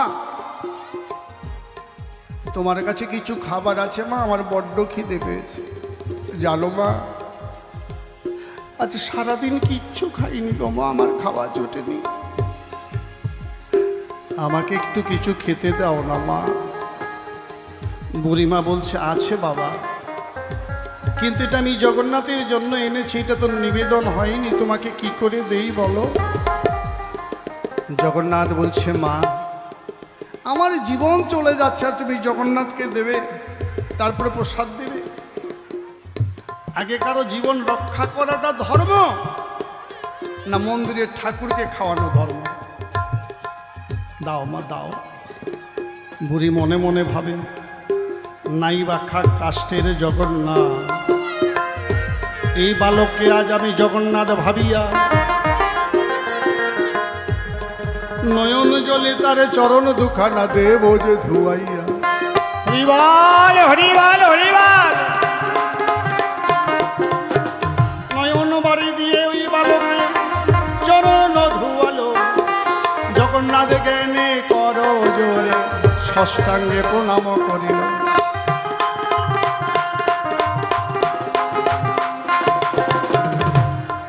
নিজের কোলে বসাইয়া সন্তানের মতো করে গো, কোলেতে বসাইয়া কলার পাতা দেখো সামনে দিল যে বিছাইয়া।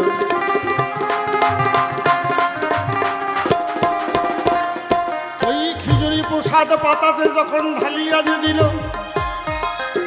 মনের আনন্দে আমার বালক রূপী জগন্নাথের সেবা করতে আরম্ভিল। জয় জয় জগন্নাথ ব্রহ্মানন্দ, হরি বলো হরি বলো। স্বয়ং জগন্নাথের পরশ পেয়ে বুড়ি সে সরস হইয়া গেছে, দেখে কোলে তার জগন্নাথ যেন বসিয়া যে আছে।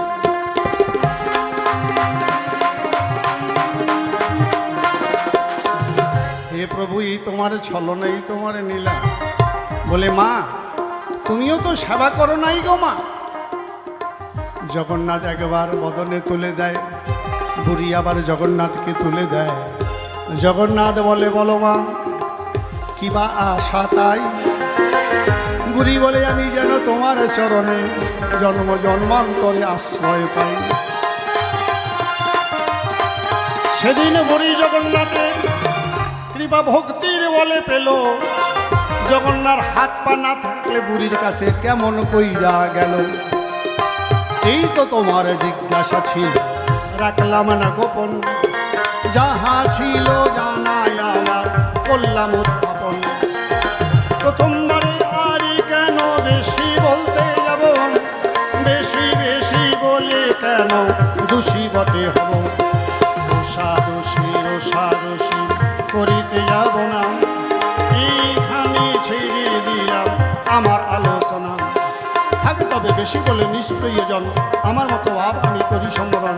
দেখি এসে কোনোভাবে কোনো কথা কয়, কোনোভাবে তত্ত্ব আবার উঠাইয়া লয়, তারপরে ভাবে ধরে আসরে দাঁড়াইয়া আমার যা ভাবের কথা বলিব খুলিয়া।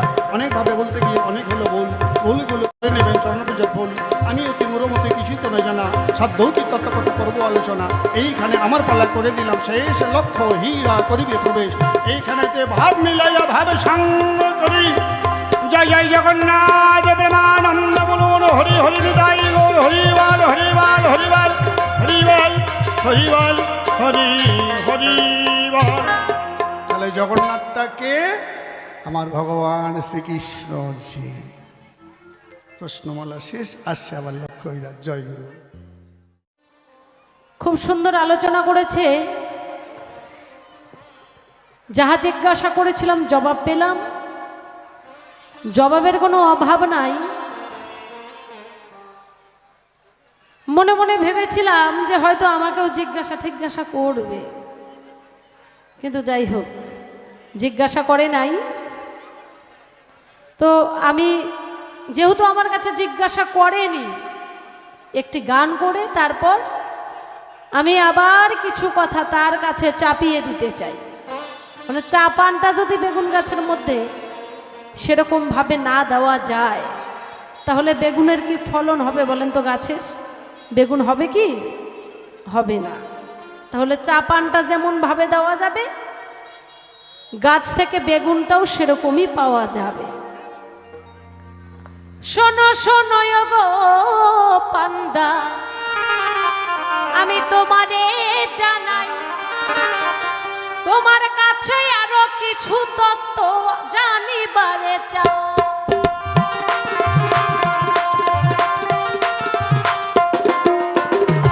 শোনো শোনো ওগো পান্ডা, আমি তোমারে জানাই, তোমার কাছে আরো মধুর কিছু তত্ত্ব কথা আমি জানিবারে চাই। বলবে বলবে সভা মাঝে, আমি তোমায় বলে যাই, এইখানেতে তোমার কাছে জানিবারে চাই।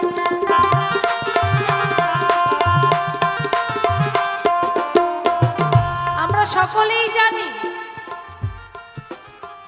একাদশীতে অন্ন গ্রহণ করা যায় না, মানে একাদশীর তিথিতে অন্ন সেবা করা যায় না, তাই না? অন্ন সেবা করা যায় না, এটা নিয়ম রয়েছে। কেন? ওই নাই একদিন অন্ন সেবা করেছিল। শোনো শোনো পান্ডা মহাশয়, তোমার কাছে সেই তত্ত্বটা বলিব নিশ্চয়।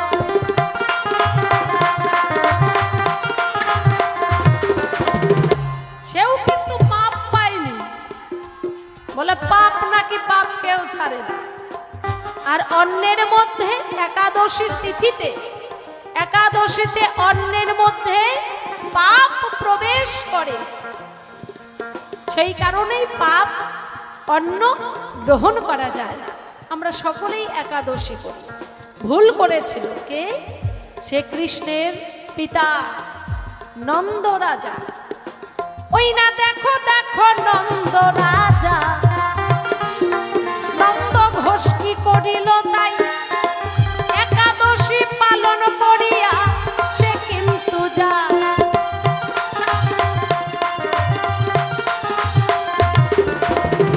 একাদশী করলে পরে পারণও করতে হয়, তাই না? পারণ যদি না করে তবে কিন্তু একাদশীর পুণ্য মানে একাদশীটা যে করেছে, সে একাদশী করা না করা সমান কথা, যদি কিনা পারনা না করে। একাদশী করলে পরে পারনা অবশ্যই করতে হয়। আগে তো আর ঘড়ি ছিল না, আগে কি করতো, অন্যভাবে জানতো যে কখন একাদশী লেগেছে, কখন একাদশী ছেড়েছে, সে দ্বন্দ্ব নিয়ে হিসাব করত, তাই না আগেকার দিনে। আর এখনকার দিনে আমরা দেখি ঘড়ি। আর আগেকার দিনে সূর্য উদয় হতো, সূর্য দেখেও বলতে পারতো বেলা কোথায় গিয়েছে। তাই শোনো শোনো গো পান্ডা, আমি জিজ্ঞাসা করি তাই, কৃষ্ণের পিতা নন্দ রাজা একাদশী না ভাঙতেই অন্ন সেবা করে যায়।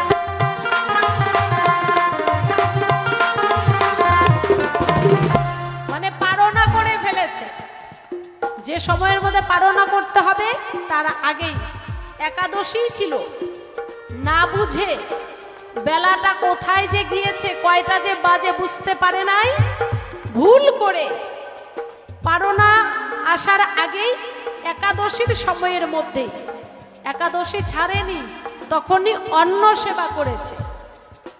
এখন অন্ন সেবা যখন করলো, তখন একজন মুনি সে মনে মনে ভাবলো যে শুনেছি কৃষ্ণের পিতা মানে গোপালের পিতা নন্দরাজা, মানে যে লালন পালন করেছে নন্দ ঘোষ একাদশী করে, তবে একাদশী আমি সেখানে গিয়ে পারনাটা করতে চাই, দুজনে একসঙ্গে মিলে আমরা পারনা করব। এখন সেখানে যখন মুনি ঠাকুর এলো, দেখে কৃষ্ণের পিতা অন্ন সেবা করে ফেলেছে। বলছে এ কি নন্দ ঘোষ, একাদশী তো এখনো ছাড়েই নাই, আর তুমি অন্ন সেবা করলে যে কেন মুনি ঠাকুর? একাদশী এখনো ছাড়েনি, আমি তো পারনা করলাম, যে একাদশী তো এখনো ছাড়েনি, পারনাটা করবে কোত্থেকে? বলে এখন কি করি, তবে তো আমার ভেতরে পাপ প্রবেশ করেছে। বলে এটা বমি করে আবার শুদ্ধ শান্ত মনে স্নান করে তুমি একাদশী আবার শুরু করো।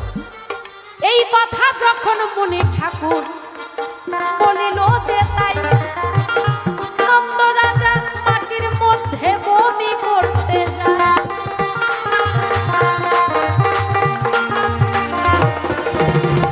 ধরিত্রী মাতা বলছে মাটি, মাটি হচ্ছে মা। শাস্ত্রে কিন্তু মা অনেক প্রকার, আর শাস্ত্রে বলেছে ধরিত্রী মাতা মানে মাটিকেও মা বলেছে। আমরা মায়ের দুগ্ধ খাই 3 বছর, জোরে 4 বছর 5 বছর মায়ের বুকের সুধা পান করি, কিন্তু সারাটা জীবনে বেঁচে থাকি কার দুগ্ধ খেয়ে? আমরা ধরিত্রী মাতা মানে মাটির ফসল খেয়ে আমরা কিন্তু বেঁচে থাকি। সেই কারণেই শাস্ত্রে বলেছে মাটিও হচ্ছে মা।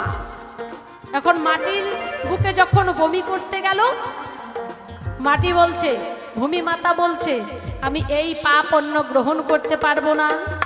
নন্দ ঘোষ আমিও তো একাদশীর উপবাসী আছি, আমি অন্ন গ্রহণ করতে পারবো না। এখন বলছে আমার তবে মরা ছাড়া আর কোনো গতি নাই, এখন আমি কি করি? কিন্তু ভগবান শ্রীকৃষ্ণ সে তো ভগবান, সে সকলকেই জানে, সকলের মনের বাসনা কার মনে কি চলছে সব বুঝতে পারে। এখন কৃষ্ণ বুঝতে পারলেন পিতা সে আর প্রাণ রাখবে না, সে প্রাণ বিসর্জন দেবে। তবে কৃষ্ণের পিতা যদি প্রাণ বিসর্জন দেয়, তবে অন্য মানুষেরা তবে কৃষ্ণকে কেউ মানবে না। তার পিতা পাপ করেছে, পাপ থেকে মুক্ত হতে পারছে না। এখন কি করলো? ধীরে ধীরে দেখো গো গঙ্গার কাছে যায়, ওই জলের মধ্যে বমি করতে গিয়েছিল তা।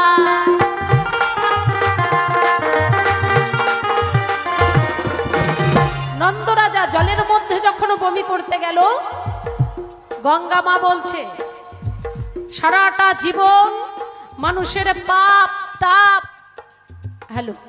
গ্রহণ করি, আর আমি এই পাপ অন্ন গ্রহণ করতে পারবো না। আজকে যে আমিও একাদশীর উপবাসী, আমি এই পাপ অন্ন গ্রহণ করতে পারবো না।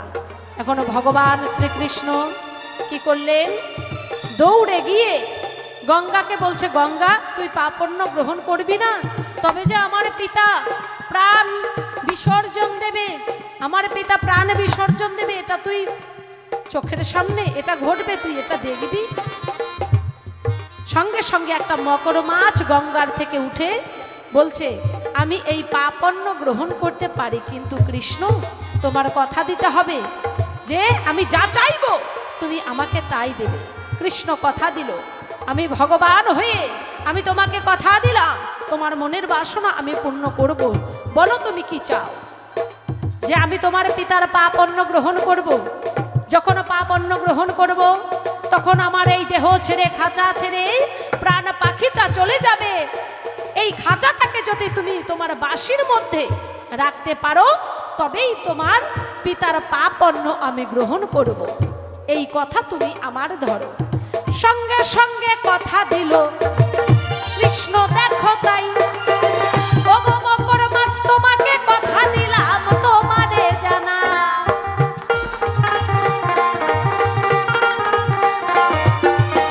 সেই কারণেই বাঁশির আগায়, কৃষ্ণের বাঁশির আগায় মকর মাছ দেখা যায়। এই কারণেই মকর মাছ কৃষ্ণের বাঁশির আগায় রয়েছে। কৃষ্ণ বাঁশির মধ্যে রেখেছে, কথা দিয়েছিল, কথা রেখেছে। তাহলে কৃষ্ণের পিতা একদিন একাদশীতে অন্ন গ্রহণ করলো, যার জন্য তার কি দুর্দশা, সে মৃত্যুর দিকে এগিয়ে যাচ্ছিল। তাহলে আমি তোমার কাছে বলতে চাই, হে মধু পাণ্ডা, তুমি তো সদা সর্বদাই এই জগন্নাথ পুরীতে থাকো, এই জগন্নাথ ধামে থাকো।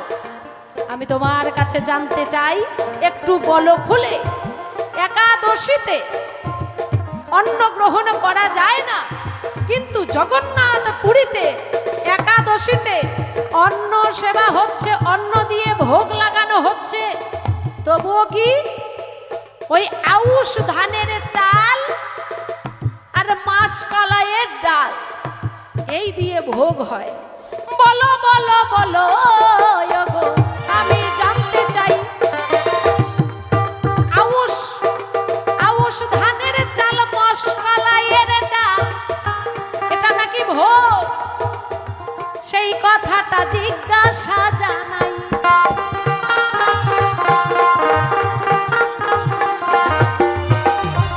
ওই না পুরী ধামে কেন একাদশীতে অন্ন সেবা হয়?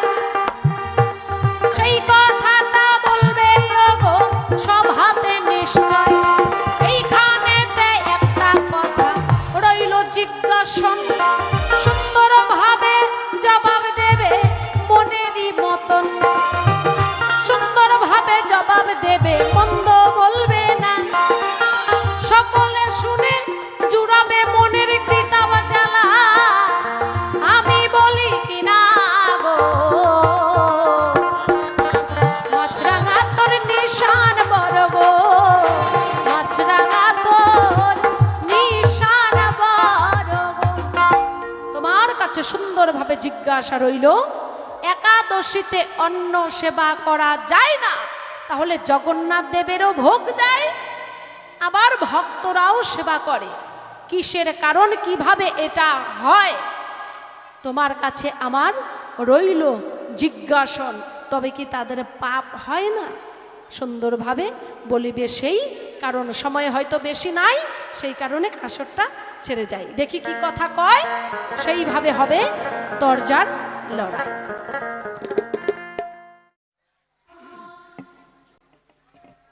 জয়গুরু। দ্বিতীয়বার এসে সভাপাশে দাঁড়াই।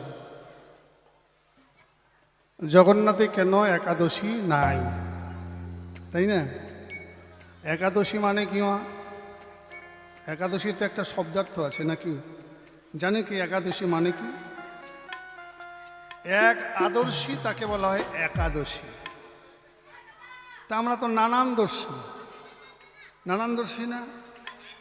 কালীও মানি, শিবও মানি, দুর্গাও মানি, মনসাও মানি। আমাদের এক আদর্শ কি হয়েছে? হয় না।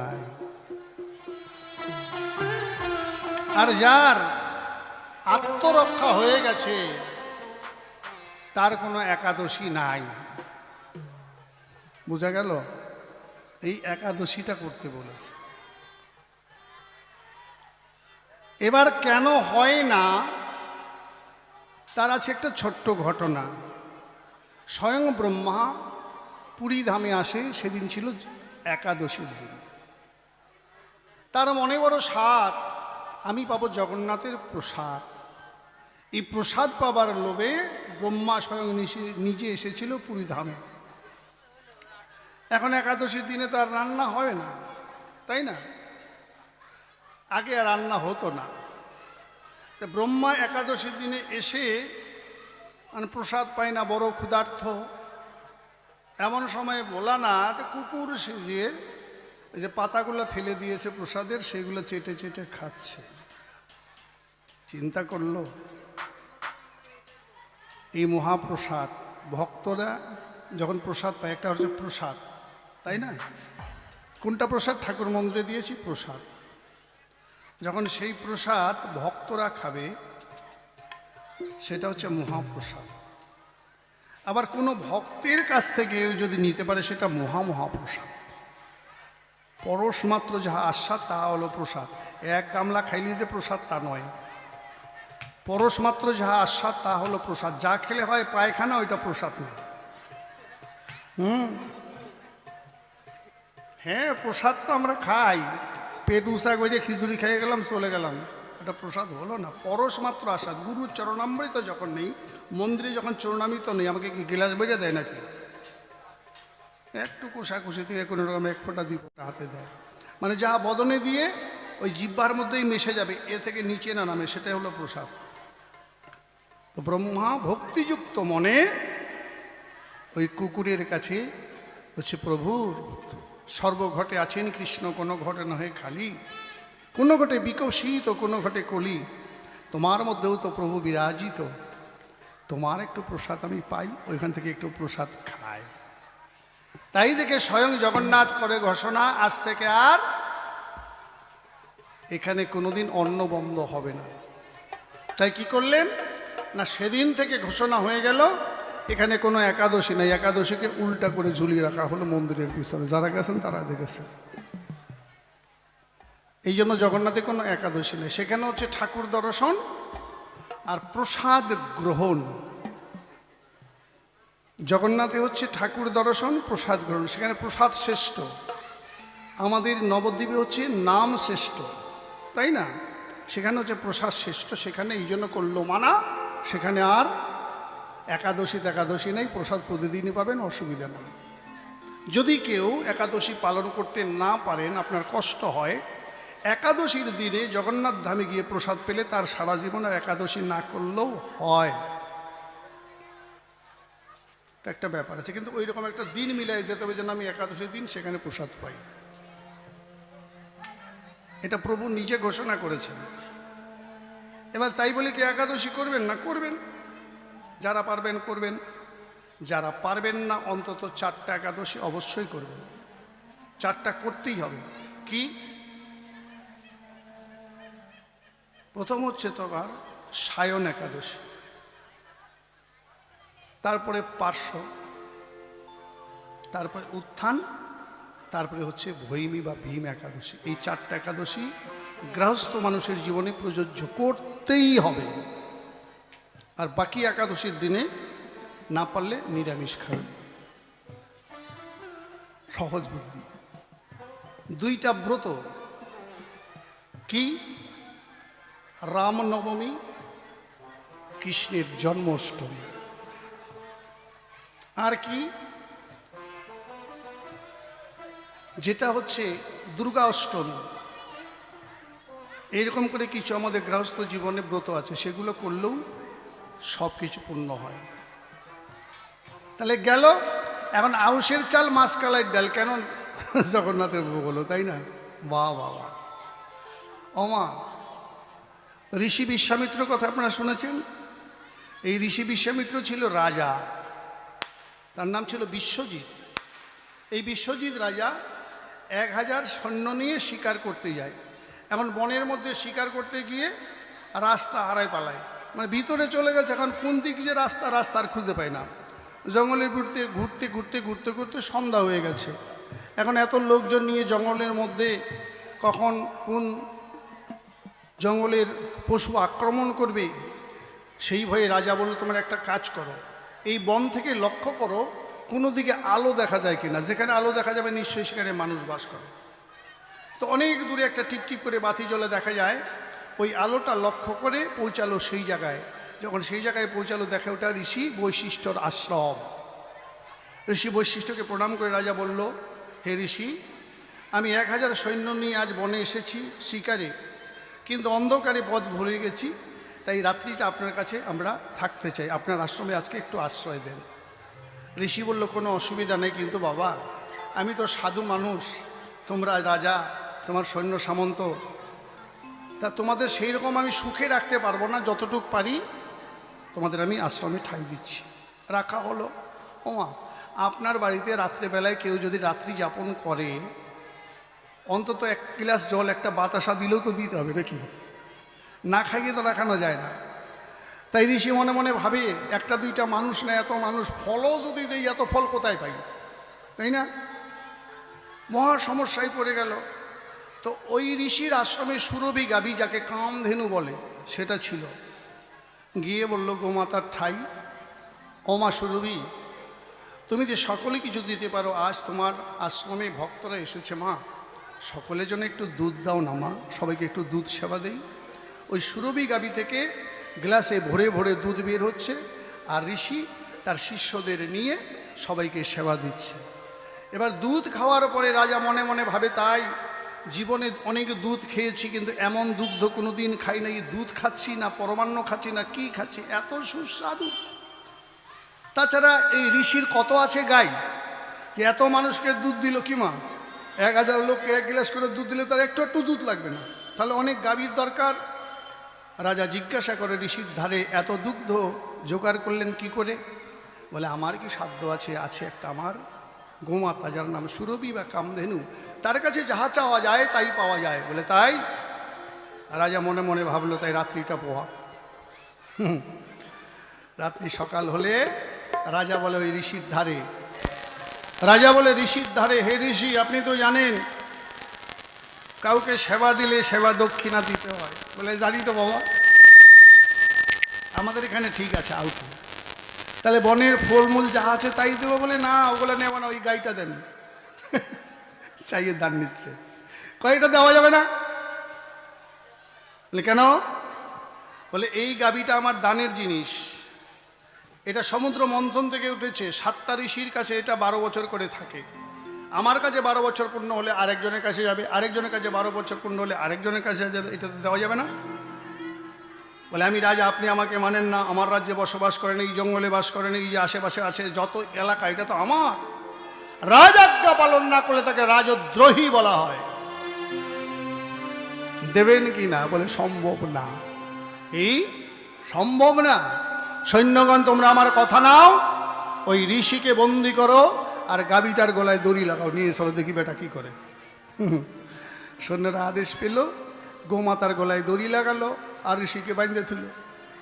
এখন ঋষি কয়, গোমাতার ঠাই মাগো, তোমাকে যে রক্ষা করব এমন সাধ্য তো আমার নাই, আর রাজার সৈন্যদের সঙ্গে যুদ্ধ করব সেটাও সম্ভব না, আমি তো সাধু মানুষ। ওমা, তোমাকে তুমি নিজেই রক্ষা করো, আমার কোনো ক্ষমতা নাই। সঙ্গে সঙ্গে গোমাতা থেকে অনেক সৈন্য সামন্ত বার হয়ে গেল, বিরাট যুদ্ধ লেগে গেল। যুদ্ধে রাজা পরাজিত হলো।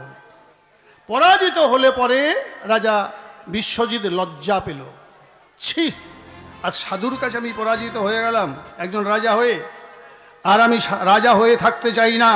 এই সৈন্যগণ, তোমরা ফিরে যাও, ফিরে গিয়ে আমার সন্তানদের বলবে আমি আর ফিরব না, আজ থেকে বসবো সাধনায়, আমিও সাধু হয়ে দেখিয়ে দেবো এই দুনিয়ায়। নিতাই গৌর হরিবল, হরিবল। দেখেন মানুষের অনুরাগ কেমন করে আসে। ওই বিশ্বজিৎ রাজাই শেষে সাধন ভজনার দ্বারাই হলো ঋষি বিশ্বামিত্র। এই বিশ্বামিত্র ঋষি এখন সে তো ক্ষত্রিয়, তাই না? ব্রাহ্মণ বলে কেউ তারে আর মানে না। কয়, তুমি তো ক্ষত্রিয়, তুমি তো ব্রাহ্মণ না। কই কেন আমি ব্রাহ্মণ না? বলে না, তুমি ব্রাহ্মণ না, তুমি ক্ষত্রিয়। এবার যার কাছে যায় ব্রাহ্মণ বলে কেউ স্বীকার করে না, শেষে ব্রহ্মার কাছে চলে গেছে। সৃষ্টিকর্তা ব্রহ্মা, তুমি মানুষ বানাইছো না, তুমি আমারে ক্ষত্রিয় কুলে জন্ম, তুমি ব্রাহ্মণ কুলে জন্ম দিলে আমি ব্রাহ্মণ হতাম, তুমি আমাকে ব্রাহ্মণ বলে স্বীকার করো, ব্রাহ্মণ বানাও। বলে ওটা হয় না, জন্ম যার যেভাবে সেভাবে হয়। জন্ম যায়তে শূদ্র সংস্কার অধিদশ্চতে বেদ পাঠতে ভবে বিপ্র ব্রহ্ম জানায়তি সব ব্রাহ্মণ। এমন করে তো ব্রাহ্মণ বানানো যায় না কাউকে। কয় তুমি বানাবা না, তাহলে আমি তোমার বিরুদ্ধে ঘোষণা করলাম, আমিও সৃষ্টি করব, আমি নিজেই ব্রহ্মা হব। কারণ খুব তেজস্বী, সাধন ভোজনের দ্বারা এত সাধনা করেছে, এত তেজস্বী, যা বলে তাই হয়। এখন ব্রহ্মা বানায় গাই, ও বানায় মহিষ, তোরটা থেকে আমার দুধ বেশি হবে। ব্রহ্মা সৃষ্টি করলো আমন ধান, ও সৃষ্টি করলো ভাদই ধান। তুই বিচন ফালাবি, তুলবি, আবার মাঠে বুনবি, তারপরে তো হবে, আমারটা খালি ছিটাই দিলে হবে। দেখেন কাণ্ড। ব্রহ্মা সৃষ্টি করে মুগ ডাল, ও সৃষ্টি করলে মাসকালাই। এইরকম নানান কার্যকীর্তি হতে হতে মানুষ বানাতে শুরু করে দিয়েছে। মানুষের মাথা বানিয়ে ফেলেছে বিশ্বামিত্র। নিরুপায় হয়ে ব্রহ্মা দেবাদিদেব মহাদেব পালন করতে বিষ্ণুকে করলেন স্মরণ। ত্রিদেব এসে বিশ্বামিত্রকে দিল দর্শন।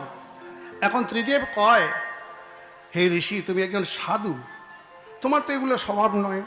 সৃষ্টিকর্তা ব্রহ্মা, সংহারকর্তা শিব, পালনকর্তা আমি, তাহলে এই দায়িত্ব কেন নিচ্ছ তুমি? এটা অপরাধ। আর তাছাড়া ব্রাহ্মণ হতে গেলে তার ক্রোধ থাকবে না। তোমার তো এখনো রাগই যায় না। এত ক্রোধ থাকলে তো ব্রাহ্মণ হওয়া যাবে না।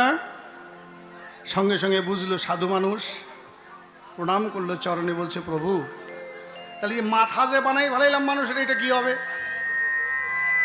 মাথা তো আমি বানাই ফেলাইছি, তাই না? ভাই শোনো, জগতে যত মানুষ আছে, এই তোমার বানানো সৃষ্টির এই মাথাকে সবাই পূজা করবে। তোমার বানানো এই যে মাথা, এটাকে সবাই পূজা করবে। ত্রিদেব মিলে করলো আশীর্বাদ দান। সেখান থেকে এই নারকেল বা ডাব গাছের জন্ম। শুনেন দিলাম সমাধান। ওই জন্য দেখবেন নারকেল গাছের নারকেল ফলে চোখ আছে, মুখ আছে। লক্ষ্য করে দেখেছেন নারকেল ছুলবেন? হ্যাঁ, এটা বিশ্বামিত্র সৃষ্টি। যত পূজা পার্বণ যজ্ঞ আদি, যত দেবদেবী তোমার বানানো মাথা দিয়ে সর্বাগ্রে, তার আগে পূজা হবে, তারপরে সকল দেবদেবীর পূজা হবে। আগে আমরা ঘটকে পূজা করি না? আর ওই যে তোমার মাসকালাই ডাল আর আউশের ধান সৃষ্টি করলে আমি জগন্নাথ হব, এটা মহাপ্রসাদ হয়ে নিত্য নিত্য আমি প্রসাদ পাবো, ভক্তরা প্রসাদ পাবে। এই করলাম ঘোষণা। তোমার সৃষ্টি জগতে শ্রেষ্ঠ স্থান পাবে, আনন্দে গ্রহণ করবে প্রসাদ যত ভক্তবৃন্দ জনা। জয় জয় জগন্নাথ প্রেমানন্দে, হরিবল হরিবল হরিবল। এই হচ্ছে মূল কাণ্ড। হ্যাঁ, এইভাবে জিজ্ঞাসা রেখে গেল, তাই এইখানে আমি সমাধান দিলাম কোথায়। কেন আরে বেশি বেশি বলিবারে যাব, ব্রহ্মার জন্য একাদশী নাই, তোমায় বলা হলো ভালো। ওই ঋষি বিশ্বামিত্র দেখো সৃষ্টি করে আউশের চালার মাসকলাই। প্রভুর চরণে ঋষি বিনতি জানায়, এই আমার সৃষ্টি কি বিফলেতে যাবে? প্রভু বলল, আমার ভোগে তোমার সৃষ্টি লাগবে। এই কারণে মাসকালে আউশেরই চাল পরমানন্দে ভোজন করে আমার নন্দলাল। সেই নন্দলাল দেখো জগন্নাথ হলো, পুরী ধামে সেই প্রসাদ গ্রহণ করে ভালো। তাই ভক্তরা দেখো নিত্য প্রসাদ পায়, প্রসাদ পেয়ে তারা আনন্দে ডুবে যায়। জগন্নাথ ধামে দেখো প্রসাদ সেবন, কলিযুগে আমাদের নদীয়াতে নাম সংকীর্তন, নাম ভজ নাম চিন্ত নাম তদসার, নাম বিনে কলিযুগে গতি নাহি আর। কিন্তু জগন্নাথে গেলে প্রসাদ না পাইলে বিফলে তার জগন্নাথে যাওয়া হবে। তাই জগন্নাথে গেলে প্রসাদ প্রয়োজন, প্রসাদ না গ্রহণ করলে হবে না কোনো লাভ। দর্শন যতই করো প্রসাদ পেতেই হবে, প্রসাদ না পেলে তোমার ভক্তি না জন্মিবে। এই কারণে জগন্নাথের প্রসাদ সৃষ্ট হলো চাঁদ বদনে প্রেমানন্দ হরি হরি বল, হরিবাল হরিবাল হরিবাল হরিবাল হরিবাল। জয় গুরু। এ তো অনেক ঘটনা, অনেক কাহিনী বলে তো আর শেষ হবে না।